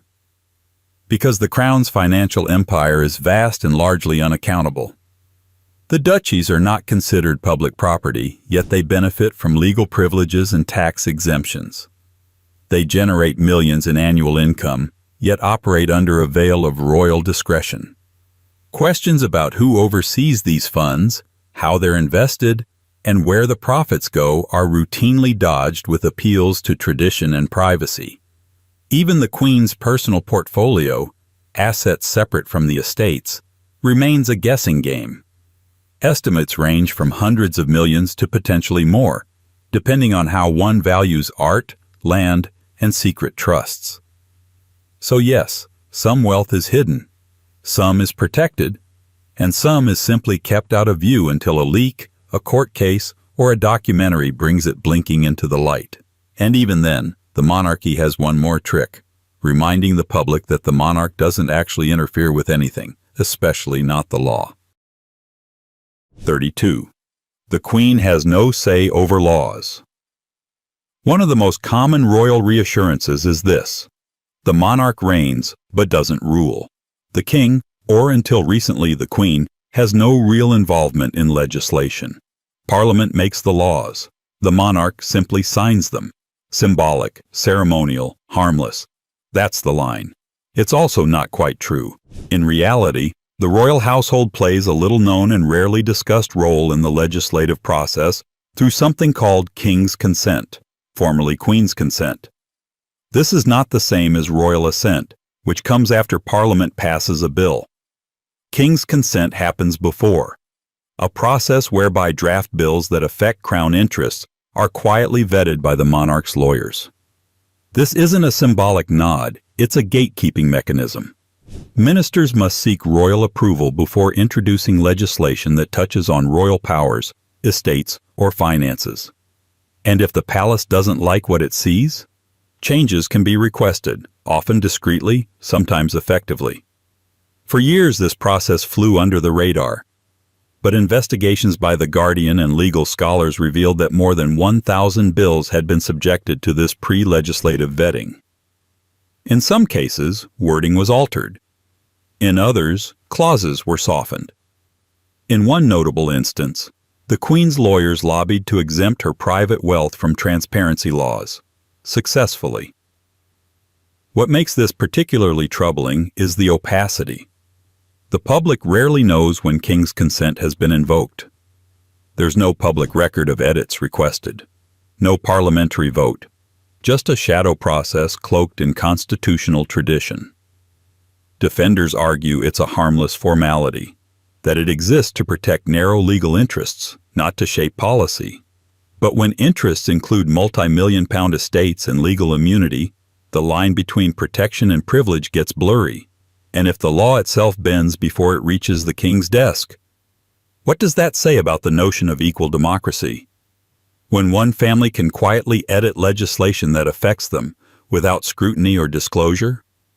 Of course, if you suggest the royals are interfering in politics, you'll hear the next rebuttal immediately. They never lobby. No influence, no pressure, no private agendas. Which brings us to one particularly messy drawer in the palace. The Black Spider Memos. 33. The monarchy never lobbies. For years, the image of a politically neutral monarchy was gospel. The idea that the royal family, especially the heir to the throne, steered clear of parliamentary debate. They might shake hands, host banquets, open sessions of parliament, but they certainly didn't lobby ministers or interfere in the machinery of government. Then came the Black Spider Memos. The term refers to a series of letters written by Prince Charles, now King Charles III, to senior UK ministers between 2004 and 2005. The nickname comes from his unmistakably scrawled handwriting, full of underlined words, emphatic capitalizations, and dense commentary. The tone? Less ceremonial, more activist. The content of the letters was nothing short of revelatory. Charles wrote to ministers about his personal concerns on everything from architecture and farming to military procurement and herbal medicine. He offered suggestions, criticisms, and occasionally outright demands. He wasn't just expressing polite curiosity, he was attempting to influence policy. For years, the government resisted releasing the memos. Legal challenges mounted. Freedom of information requests were denied. The argument was simple.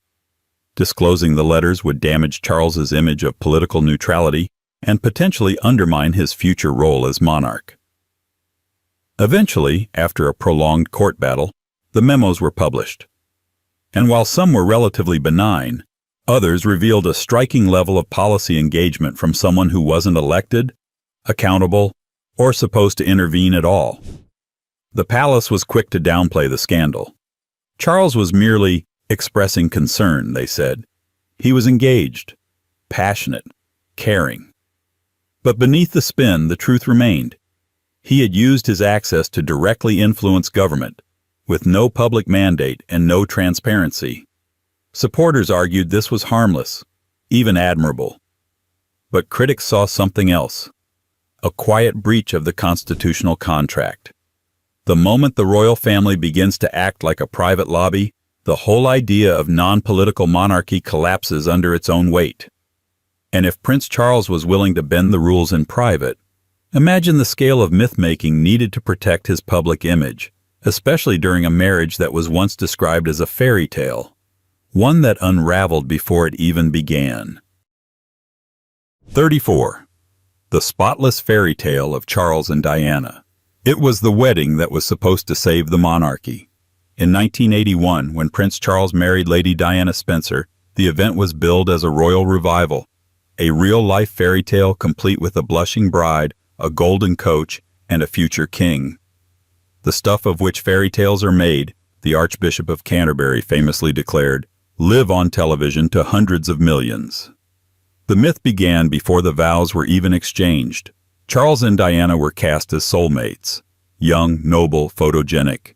The engagement interview was full of careful smiles and awkward affection. And when Charles was asked if he was in love, he delivered the now notorious line, "Whatever in love means."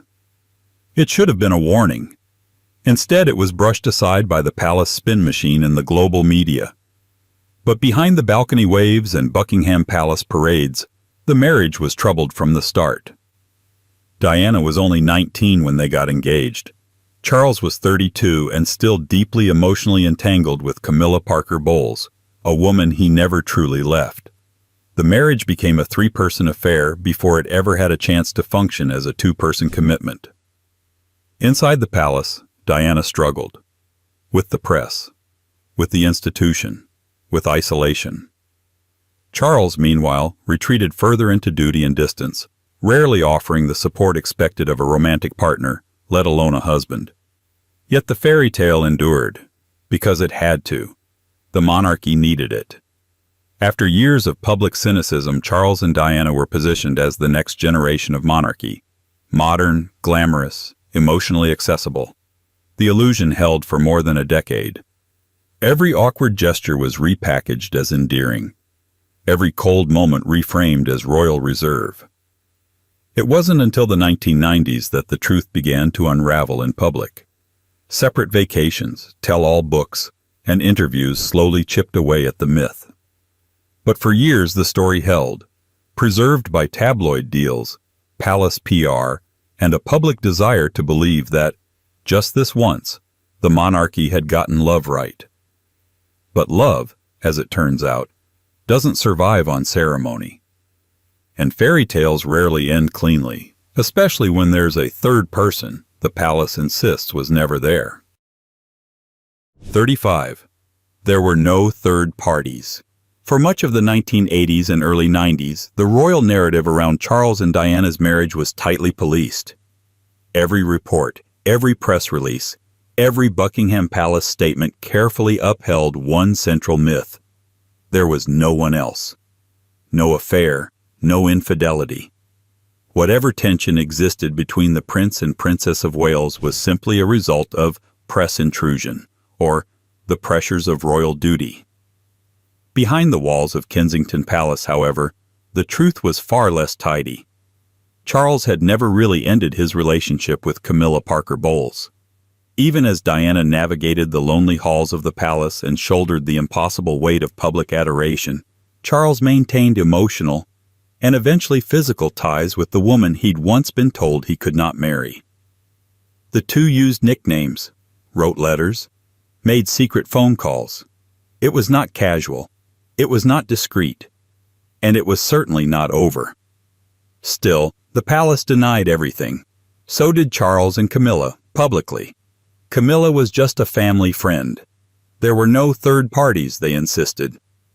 When pressed, the royal machine responded with silence or vague disapproval of media speculation. It was Diana who finally pierced the lie. In a now historic 1995 Panorama interview, she uttered the line that shattered what little was left of the fairy tale. There were 3 of us in this marriage, so it was a bit crowded. The impact was seismic. Overnight, the palace lost control of the narrative. But even before that interview, the public had begun to suspect. Leaked tapes, like the infamous Camillagate recording, made it clear that Charles's relationship with Camilla was neither distant nor platonic. By the time the divorce was finalized in 1996, the idea that no third parties were involved had become not just a lie, but a punchline. And yet, for years, the official records, public statements, authorized biographies, staged photo ops, clung to the fiction. Because to admit the affair was to admit that the monarchy had chosen illusion over integrity, again. The crown endured. But the trust? That was another story. And long before Charles and Diana's scandal, there was an earlier tale of romantic sacrifice, one the palace has worked even harder to preserve. The myth that Edward VIII gave up his throne for love alone. 36. Edward VIII. Abdicated purely for love.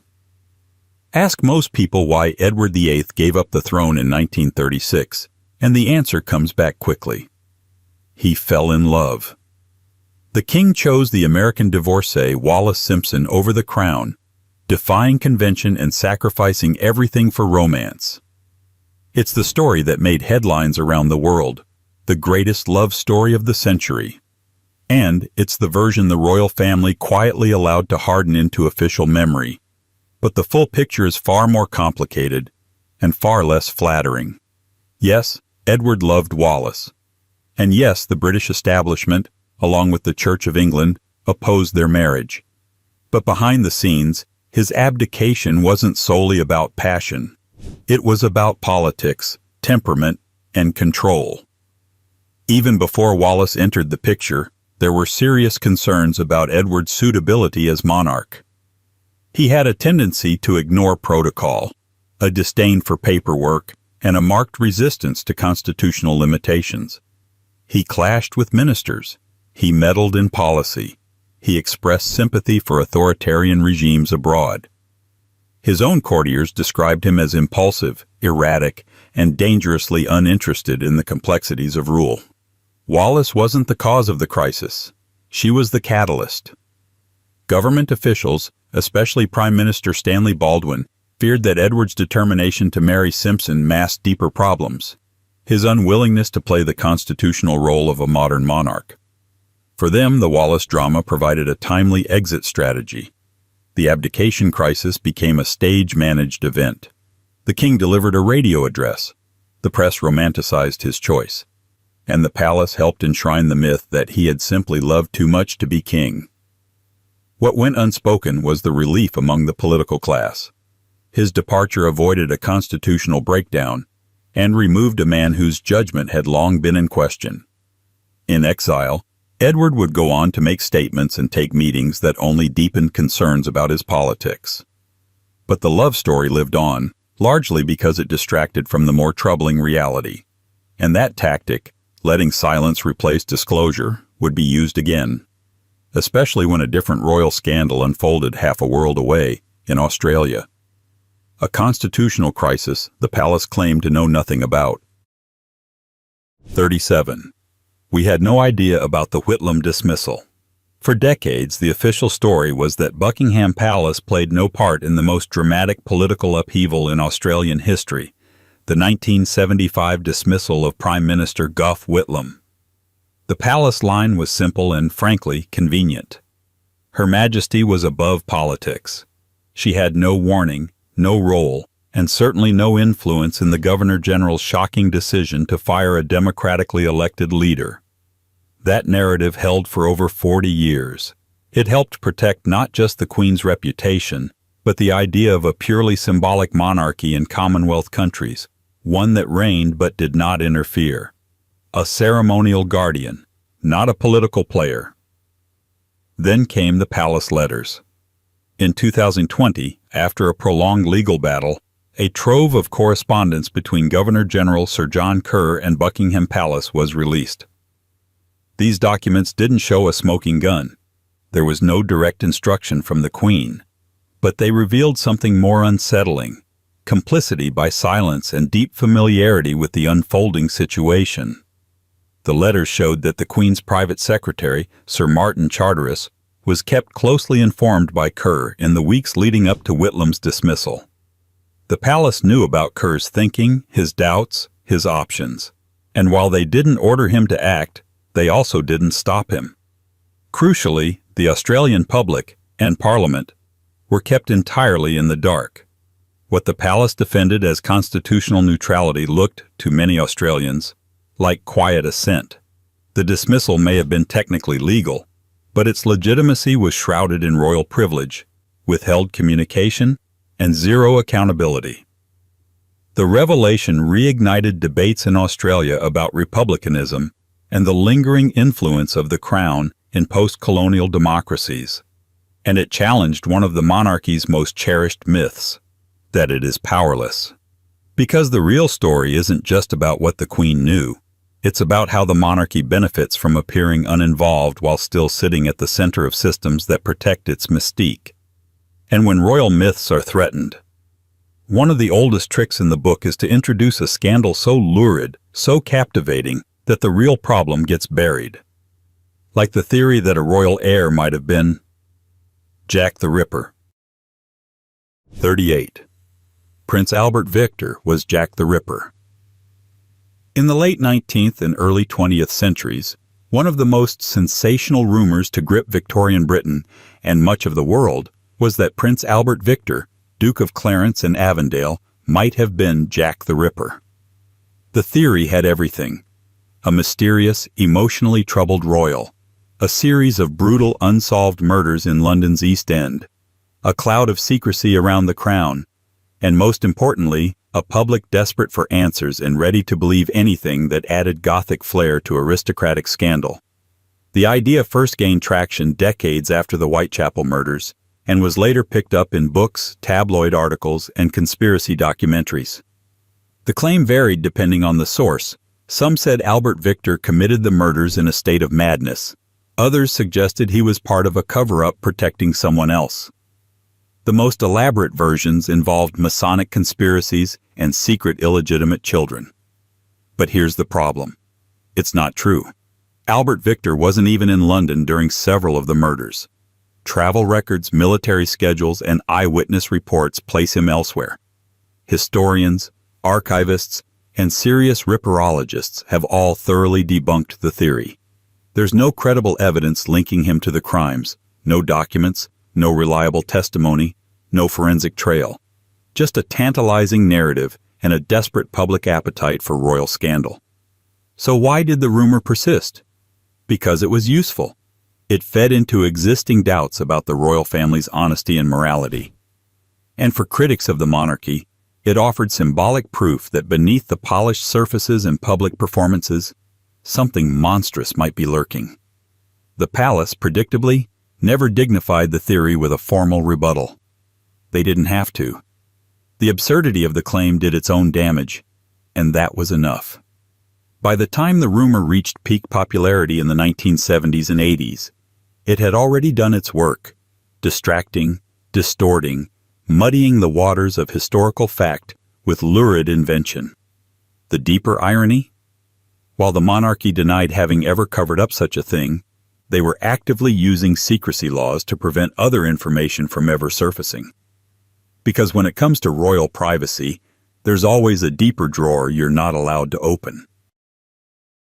39. We don't use secrecy laws specially for royals. In theory, the British Freedom of Information Act, FOIA, exists to serve democracy. It allows the public to access government records, request information, and hold institutions accountable. But there's one particular institution that's consistently carved out a very special and very quiet exemption: the monarchy. For years, the palace and government insisted that FOIA applied fairly across the board, that there were no special carve-outs or legal shields for the royal family. The Queen, they claimed, was bound by the same principles of public access as any other institution.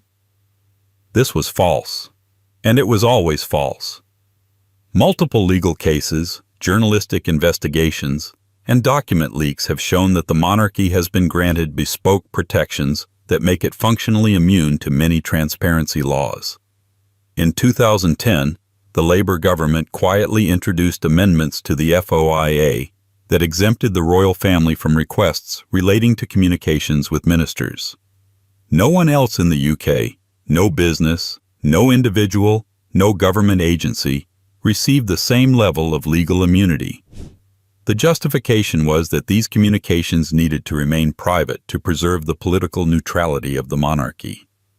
But this logic collapses under scrutiny. If the royals are truly apolitical, why would revealing their communications threaten that neutrality? If they do not lobby, interfere, or influence, what needs to be hidden? The result is a murky legal space in which royal influence on legislation, government policy, public appointments can be exercised behind closed doors without public knowledge or oversight. Efforts to uncover correspondence, spending, and lobbying are routinely blocked. When journalists request access, they're met with silence or blanket denials. It goes beyond FOIA, too. Royal wills are sealed. Financial disclosures are partial. Meetings with ministers are undocumented. Even court rulings involving the royal family are often anonymized or redacted beyond recognition. And all of this raises a central contradiction. The monarchy is both public and private, accountable and unaccountable, visible and untouchable. The law bends quietly in their direction and insists it isn't bending at all. Still, when pressed, palace spokespeople are quick to claim that the family is just like us. A family under pressure. A family in the spotlight. A family with nothing to hide. 40. The monarchy as a family just like us.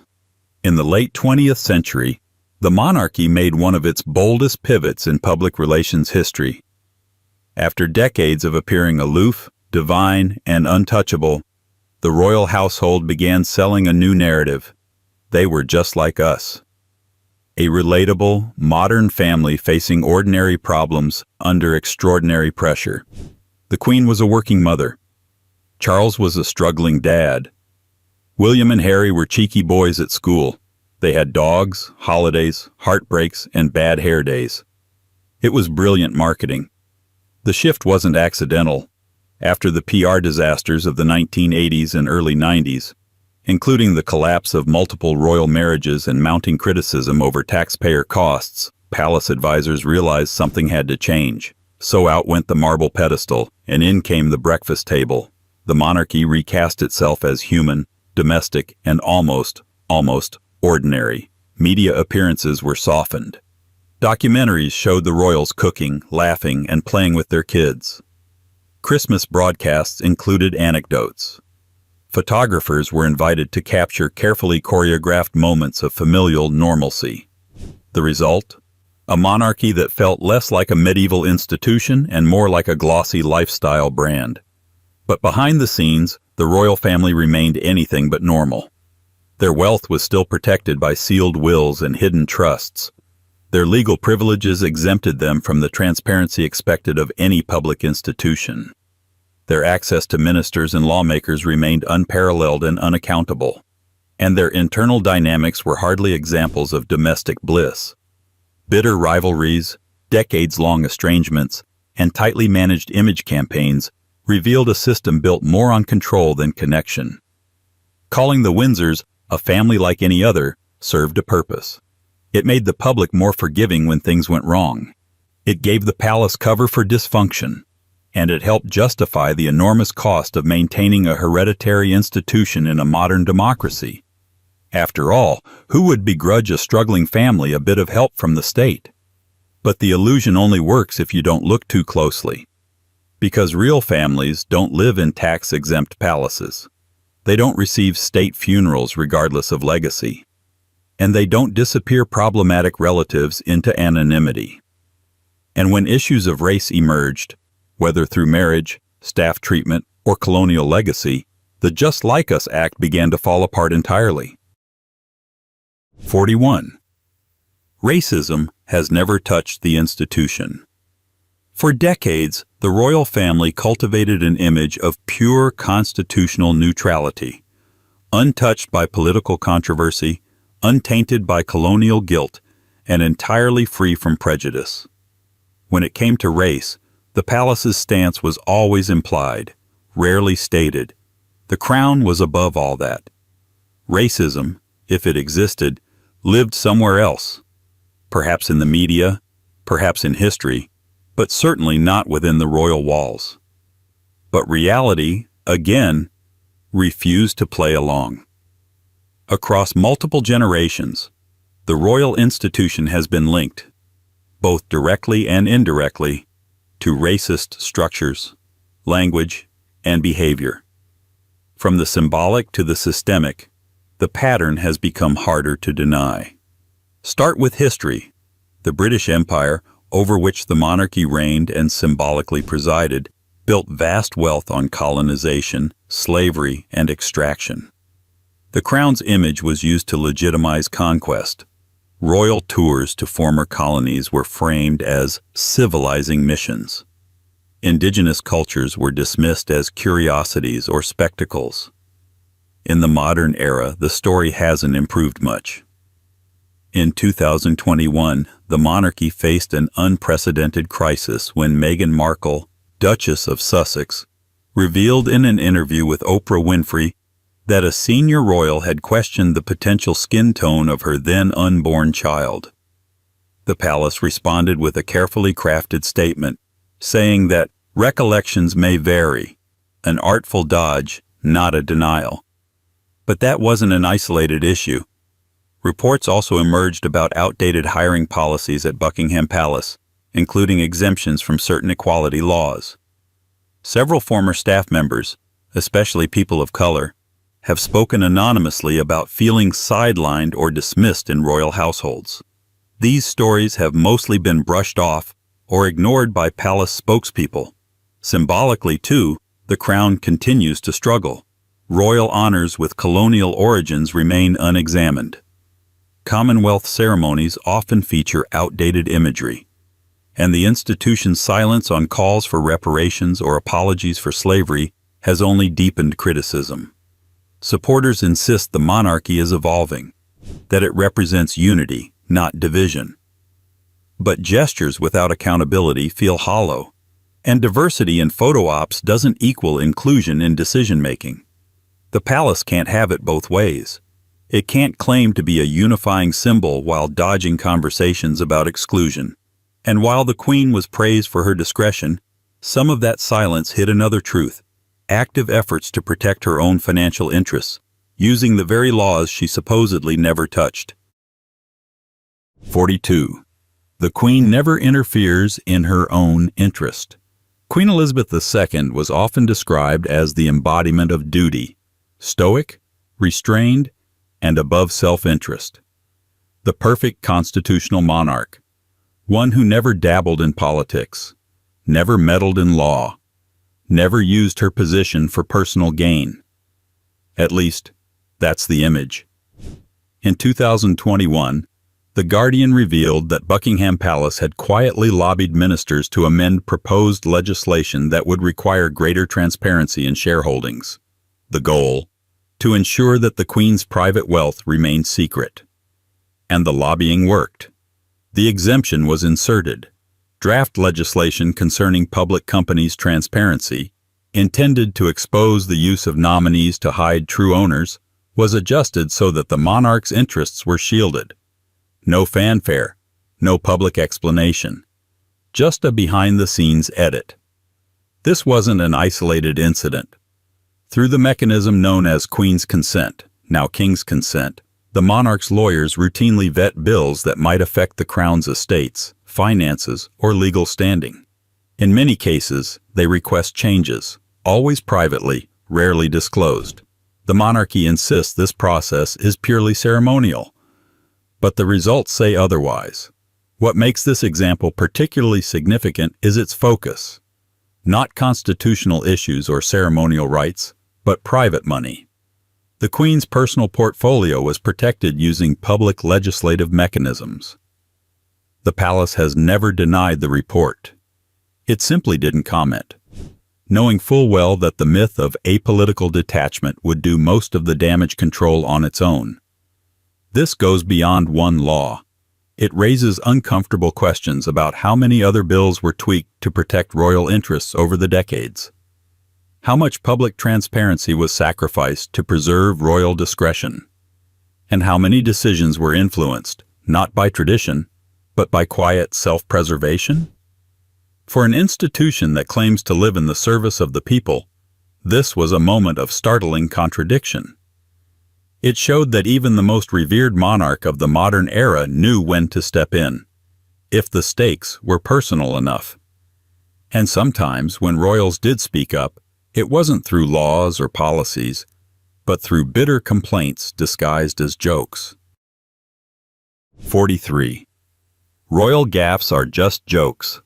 Over the years, Prince Philip's off-the-cuff remarks earned him a reputation as the monarchy's wild card, equal parts lovable, eccentric, and unapologetic provocateur. From foreign trips to state dinners, his spontaneous comments regularly made headlines.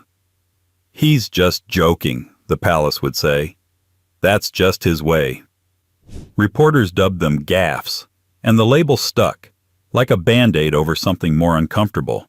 But behind the laughter and rolled eyes was a pattern. Prince Philip's remarks weren't always harmless. Some were culturally insensitive, others were politically awkward, and more than a few were revealing. Because what we're told are jokes often carry truth in disguise, especially when made by someone who's never had to answer to voters. Take, for example, his comment to a British student in China in 1986. "If you stay here much longer, you'll go home with slitty eyes." It caused outrage at the time, and even more in hindsight. Or his reference to people from the Commonwealth as still throwing spears. Again, explained away as an off-color joke, a generational thing, nothing serious. But perhaps the most revealing joke was personal.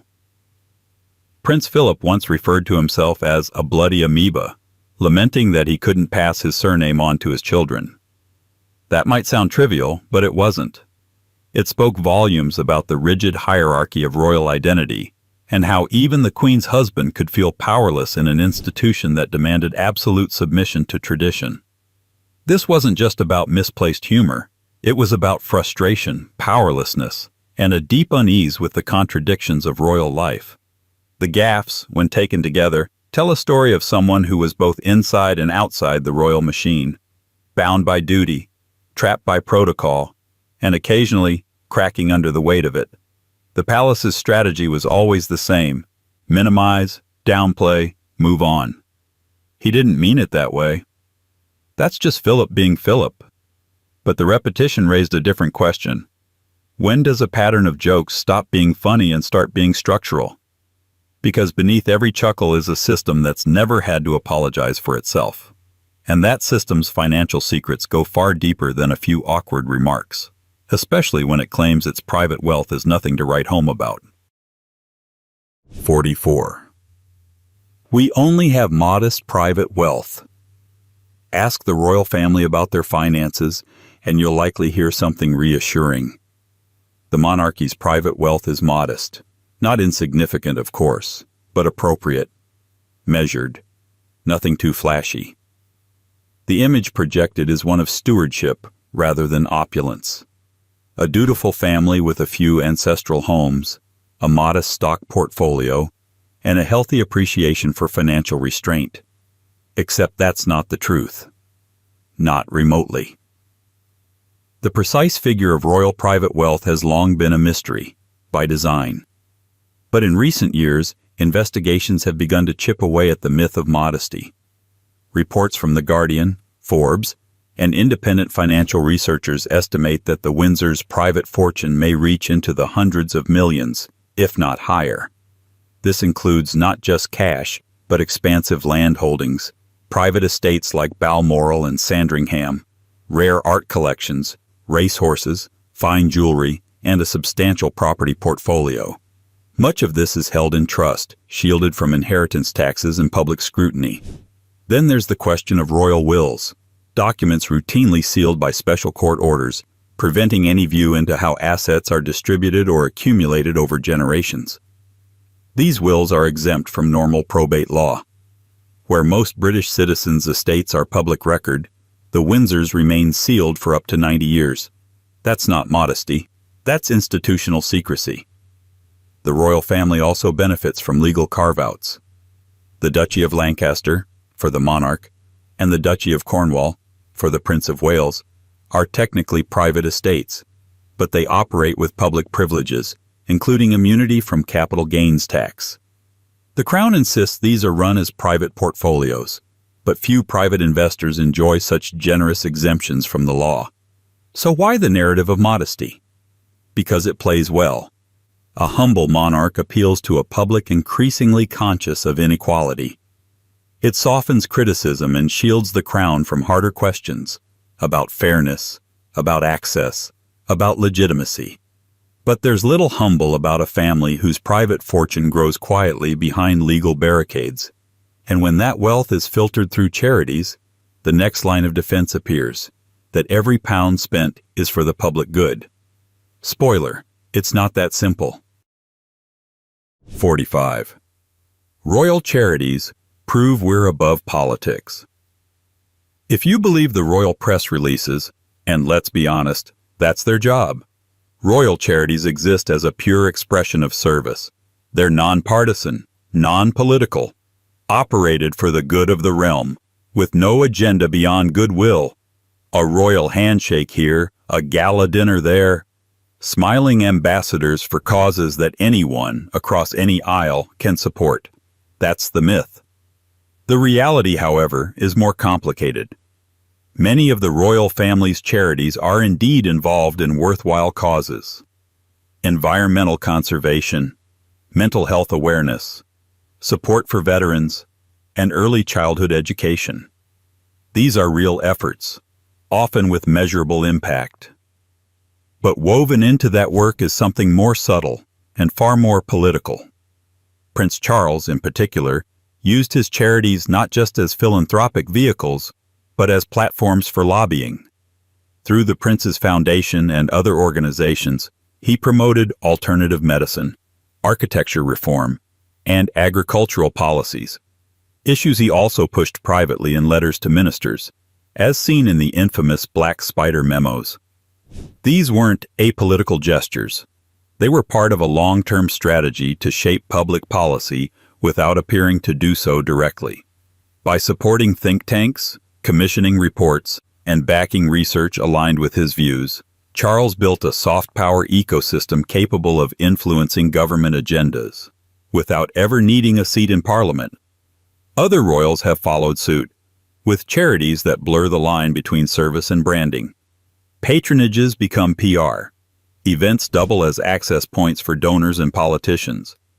And while the causes may be noble, the machinery behind them often resembles corporate influence more than civic duty. Then there's the money. Royal charities operate in a murky financial space, technically private, but functionally public. They benefit from tax breaks, government partnerships, and the unmatchable clout of royal association. Yet oversight remains patchy. Fundraising practices, executive salaries, and operational transparency vary widely. To question this is not to doubt the good some of these organizations do, it's to recognize how power cloaks itself in philanthropy. Royal charity is not above politics.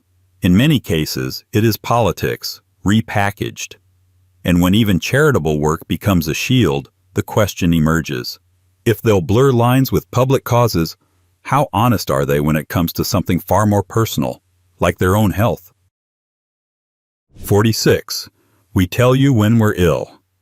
One of the most enduring courtesies extended to the British monarchy is this. When it comes to health, we don't ask too many questions. Royals, we're told, deserve medical privacy, just like anyone else. And in return, they promise to keep the public informed about anything serious. That's the social contract. Dignified discretion in exchange for timely truth. Except that's not how it works. In reality, royal health updates are delivered through a carefully filtered lens, curated by press secretaries, vetted by courtiers, and designed to control the narrative rather than share it. The result? A long tradition of soft diagnoses and suspicious silences. Terms like mobility issues, a brief period of rest, or routine observation become placeholders for conditions that often turn out to be far more serious, sometimes even life-threatening. There are few institutions where a word like discomfort can stretch so far, from a minor cold to a multi-week hospital stay. Queen Elizabeth II, for example, was said to be suffering from temporary fatigue or routine monitoring in her final months. The palace made no mention of the extent of her decline until after her death. King George VI, her father, famously had a lung removed in 1951. The official statement at the time? A structural abnormality. In other words, the monarch had major surgery, and the public got euphemisms. Even more recent events have followed the same pattern. When a senior royal disappears from public view for weeks or months, questions are deflected with vague reassurances. Sometimes the official line is that they're taking time to recover. Other times the media is subtly briefed to respect their privacy, as if that's not already the default position. But this isn't just about health, it's about control. The monarchy fears vulnerability, because vulnerability undermines the image of stability. If the public sees a monarch as frail, indecisive, or unwell, it invites doubt about succession, legitimacy, and leadership. So the default setting is silence, or spin. The irony? If any other public official behaved this opaquely, if a prime minister concealed an illness during a national crisis, there would be outrage. But when it's royalty, the story is softened, because we're supposed to believe they're above such mess. And if you think the lack of medical transparency is the only legal gray area the royals operate in, think again. There's a much older myth still standing, that no royal ever breaks the law. 47. No royal ever breaks the law. It's one of the most persistent illusions surrounding the British monarchy that members of the royal family, in their private lives, are paragons of legal virtue. The image is almost sacred, above politics, above scandal, and above reproach. The official stance? That royals abide by the letter and spirit of the law without fail. But reality has a much longer memory than PR. Let's start with the obvious. By tradition, the reigning monarch cannot be prosecuted. The phrase, "the Queen can do no wrong," isn't just poetic, it's a legal principle. That alone raises eyebrows in a modern democracy. But even other royals, not protected by that absolute immunity, seem to benefit from a remarkably soft landing when laws are bent or broken. Speeding offenses? Brushed aside. Hunting violations? Quietly settled. Tax arrangements? Legally exempt. Non-disclosure agreements for royal staff? Commonplace. Even the police are often reluctant to pursue charges against royal-adjacent incidents, citing security concerns or national interest. And then there's the Crown's unique ability to opt out of legislation. Over the years, royal households have secured exemptions from dozens of laws, from environmental regulations to employment protections. This means palace staff may not enjoy the same legal rights as workers elsewhere. It also means royals can avoid scrutiny in ways no ordinary citizen could. One infamous example? The exemption from race and gender discrimination laws in royal hiring, which reportedly persisted into the 21st century. When questioned, the palace assured the public it complied with the spirit of the law. But that's not how the law works, or at least not for the rest of us.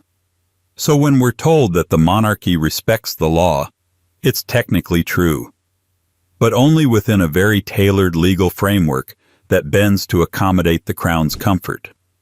And when minor infractions do occur, they're often handled with internal discipline, not public accountability. The bigger problem isn't that a few royals might break rules, it's that the institution itself is structured to never have to answer for it. Which brings us to the most carefully staged illusion of all, the perfect royal family. United, loving, harmonious, or so the Christmas cards would have us believe. 48. The perfectly united family myth. Every year, like clockwork, the royal family appears on balconies, at church services, and in festive photo ops looking positively unshakable. A smiling, tightly clustered unit with matching coats and complementary hairstyles. A team, a brand, a family. That's the image. And it's been marketed with military precision. From the Queen's early broadcasts to the palace's Instagram account, the monarchy has sold itself as Britain's first family, resilient in grief, joyful in celebration, and ever united in purpose. Disagreements, if they exist at all, are resolved behind closed doors with the quiet dignity befitting their station. But crack open the history books, or the memoirs, and a different picture emerges. Princess Margaret spent much of her life feeling sidelined. Prince Andrew's scandals didn't appear from thin air. Prince Harry and Meghan Markle described feeling unsupported, unprotected, and alienated. Prince William and Prince Harry, once inseparable, now operate like rival political factions with their own media operations and competing global brands. These aren't mere personality clashes. They are symptoms of a deeper institutional issue, a monarchy that treats family as both bloodline and business. Personal grievances are weighed against public image. Strategic marriages, photo opportunities, and ceremonial appearances often take priority over emotional closeness. When the Sussexes stepped back from royal duties in 2020, the palace issued a curt statement. The family was saddened, but things would carry on. Behind the scenes, a full-blown rupture. Accusations, denials, silence. Not a single joint appearance in years. Even the Queen's famously close relationships weren't immune. Charles and Diana's marriage broke down in full view. The Queen's response was stoic, not supportive. The institution's first instinct was always protection, of itself, not its members. So why maintain the myth? Because the monarchy needs to represent unity in a divided world. A fractured royal family invites the question, if they can't hold themselves together, why should they hold the country? But pretending to be united is not the same as being united. And when feuds are managed through press leaks and staged reconciliations, the mask begins to slip. Especially when the media itself is part of the game. Not a force the royals endure, but one they've learned to manipulate with surgical precision. 49. No one controls the press. For decades, the British royal family has leaned on a well-worn narrative. The media are a burden, a nuisance, an unavoidable, occasionally cruel force that must be endured. In this telling, the royals are passive participants, hunted by paparazzi, dissected by tabloids, stalked by scandal-chasing reporters who pry into their personal lives. There's some truth to that. The press has indeed been invasive. Diana's life and death are a testament to that. But that's only half the story. Because behind the scenes, the royal household has never just endured the media. It has managed, manipulated, and sometimes outright controlled it. Since at least the 20th century, palace press officers have worked directly with editors, broadcasters, and newspaper owners to shape coverage. In the pre-internet age, this meant carefully staged photo opportunities, soft features, and exclusive interviews granted to loyal outlets. In return, editors would pull or delay unflattering stories about health scares, affairs, even Nazi connections. The bargain was unspoken but effective. Access in exchange for obedience. It didn't end with old-school Fleet Street. Even today, royal correspondents often receive sanctioned briefings from palace sources, convenient leaks framed as journalism. These leaks don't just inform the press, they steer it. Strategic disclosures about one royal often distract from another's trouble. Conflict between sources close to various family members keeps stories churning while avoiding direct quotes or accountability. Case in point, during the height of the Charles and Diana divorce, the palace fed select reporters different sides of the story, using the media not as a mirror, but as a weapon. The same happened with Meghan and Harry. Stories mysteriously appeared in the press shortly after tensions reportedly grew behind palace walls. Coincidence, we're told. And when scandals couldn't be ignored, damage control was swift. Statements crafted with legal precision. Interviews timed to overshadow bad headlines. Tabloids quietly nudged away from lines that crossed invisible thresholds, sometimes after a well-placed phone call. So no, the royals don't control the media completely. But they've never been powerless either. They play the press as much as it plays them. And when it comes to playing the numbers, they've done something even more impressive, convincing generations that royal finances are crystal clear. 50. We've always been transparent about money. The story goes like this. The British monarchy used to be opaque, but then came reform. The civil list was replaced by the sovereign grant. The numbers, we were told, were finally out in the open. Annual reports were published, spreadsheets were made available, and just like that, royal spending became accountable. Except it didn't.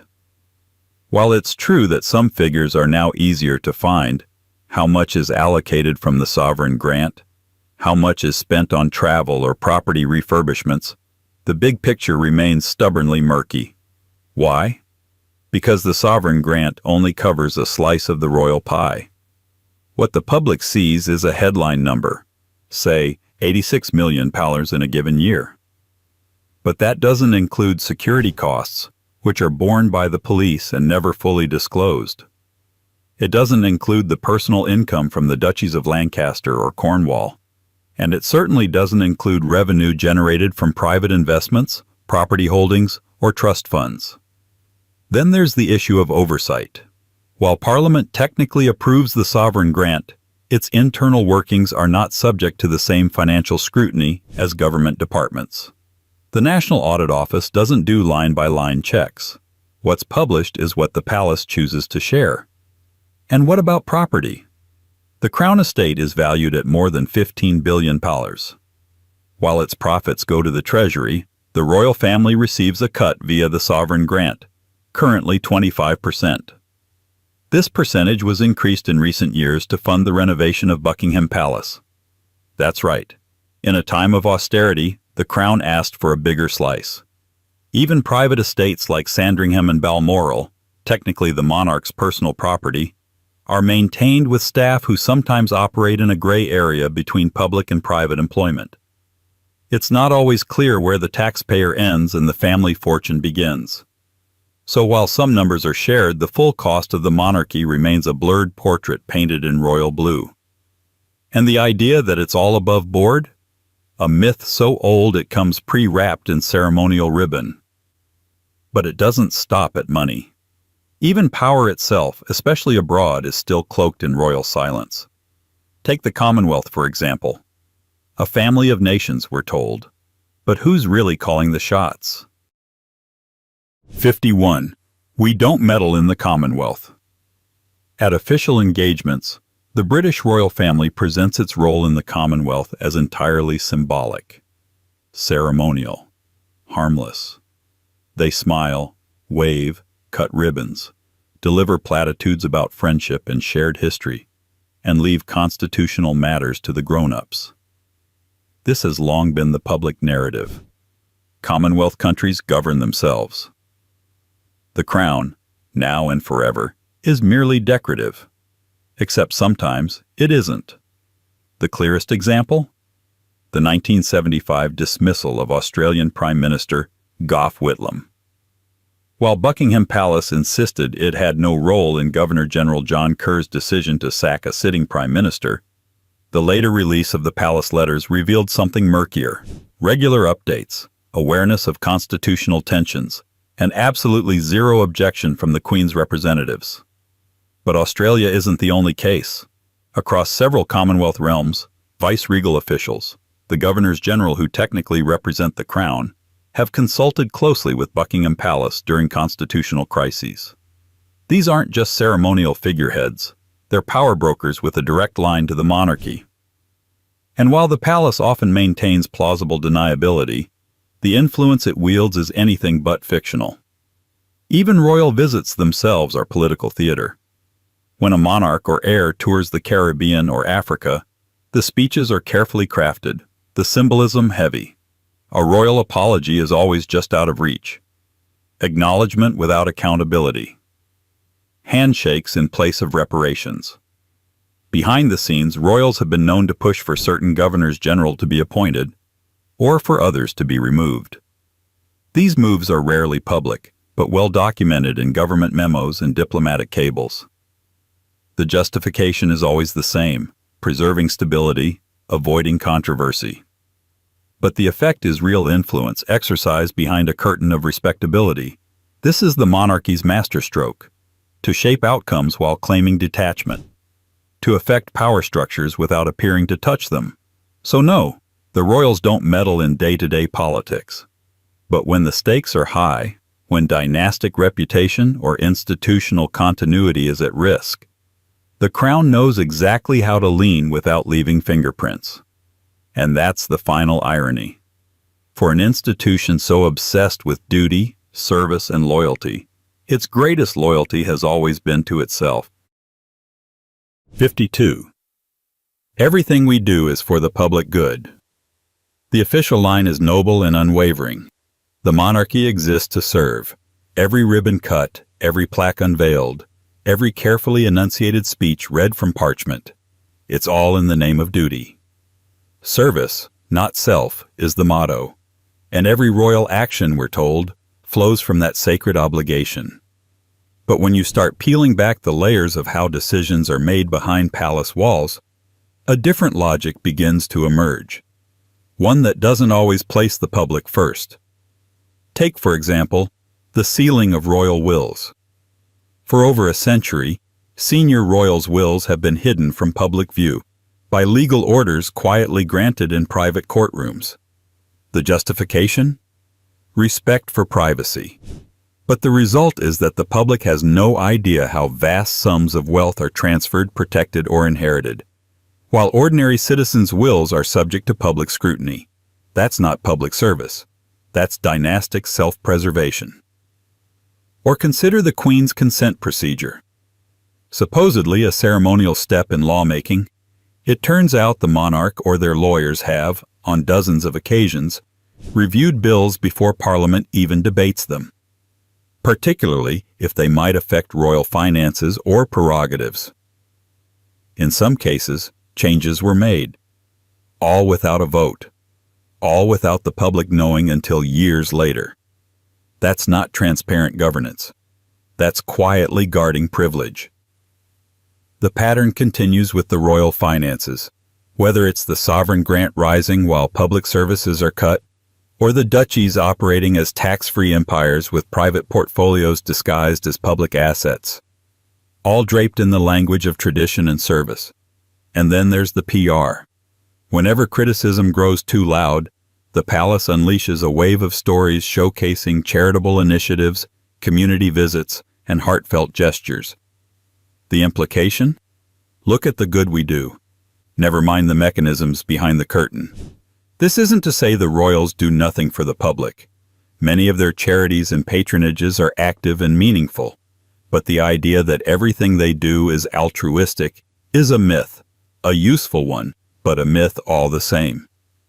Because time and again, the record shows actions taken to protect the institution, the brand, and the family wealth, long before protecting the public interest. And perhaps the greatest proof of that protective instinct is in the images themselves, the final frontier of royal myth-making. 53. The royal story is what you see in the portraits. Scroll through official royal portraits or watch a jubilee montage, and a clear narrative emerges. Timelessness, nobility, continuity across chaos. Whether it's Queen Victoria draped in black lace or Elizabeth II cast in golden light, the message remains the same. These people are the living thread connecting past and future. The monarchy, we're told, is history you can still shake hands with. But these images, oil paintings, grainy films, Photoshop perfect photos, are less records of reality and more carefully curated myths. They don't document the full history of the crown. They erase it. What's missing from the portraits? Sophia Dorothea, imprisoned for decades. Prince John, hidden away due to illness. The disabled cousins listed as dead. Edward VIII's Nazi flirtations. Charles and Diana's Cold War of marriage. The emotional detachment, the family splits, the cover-ups and contradictions. None of that makes it into the Jubilee highlights reel. Instead, we get glossy shots of balcony appearances, wide-eyed children in sailor suits, hands clasped over hearts. The royal story becomes visual mythology, clean, dignified, perfectly lit. The mess is left on the cutting room floor. This visual storytelling isn't accidental. It's strategic. The monarchy learned long ago that if you control the image, you control the memory. So every portrait, every coronation broadcast, every family photo on Instagram isn't just aesthetic, it's propaganda. Quiet, tasteful, and powerful. But reality leaks. As archives open and investigative reporting grows bolder, the fuller picture of royal history begins to emerge. One filled with political meddling, hidden wealth, institutional silence, and moral ambiguity. Not just a family, but an enterprise, crafted for continuity, engineered for survival. And that's the part the portraits never show. Not the truth, but the cost of the illusion. The cost of maintaining a narrative where every scandal is a misunderstanding, every rupture a private family matter, and every decision cloaked in dignity. So the next time you see a royal waving from a gilded frame or HD drone shot, ask not what they're showing, but what they're not. Because the most enduring lie of all might not be in the portraits themselves, but in how easily we choose to believe them.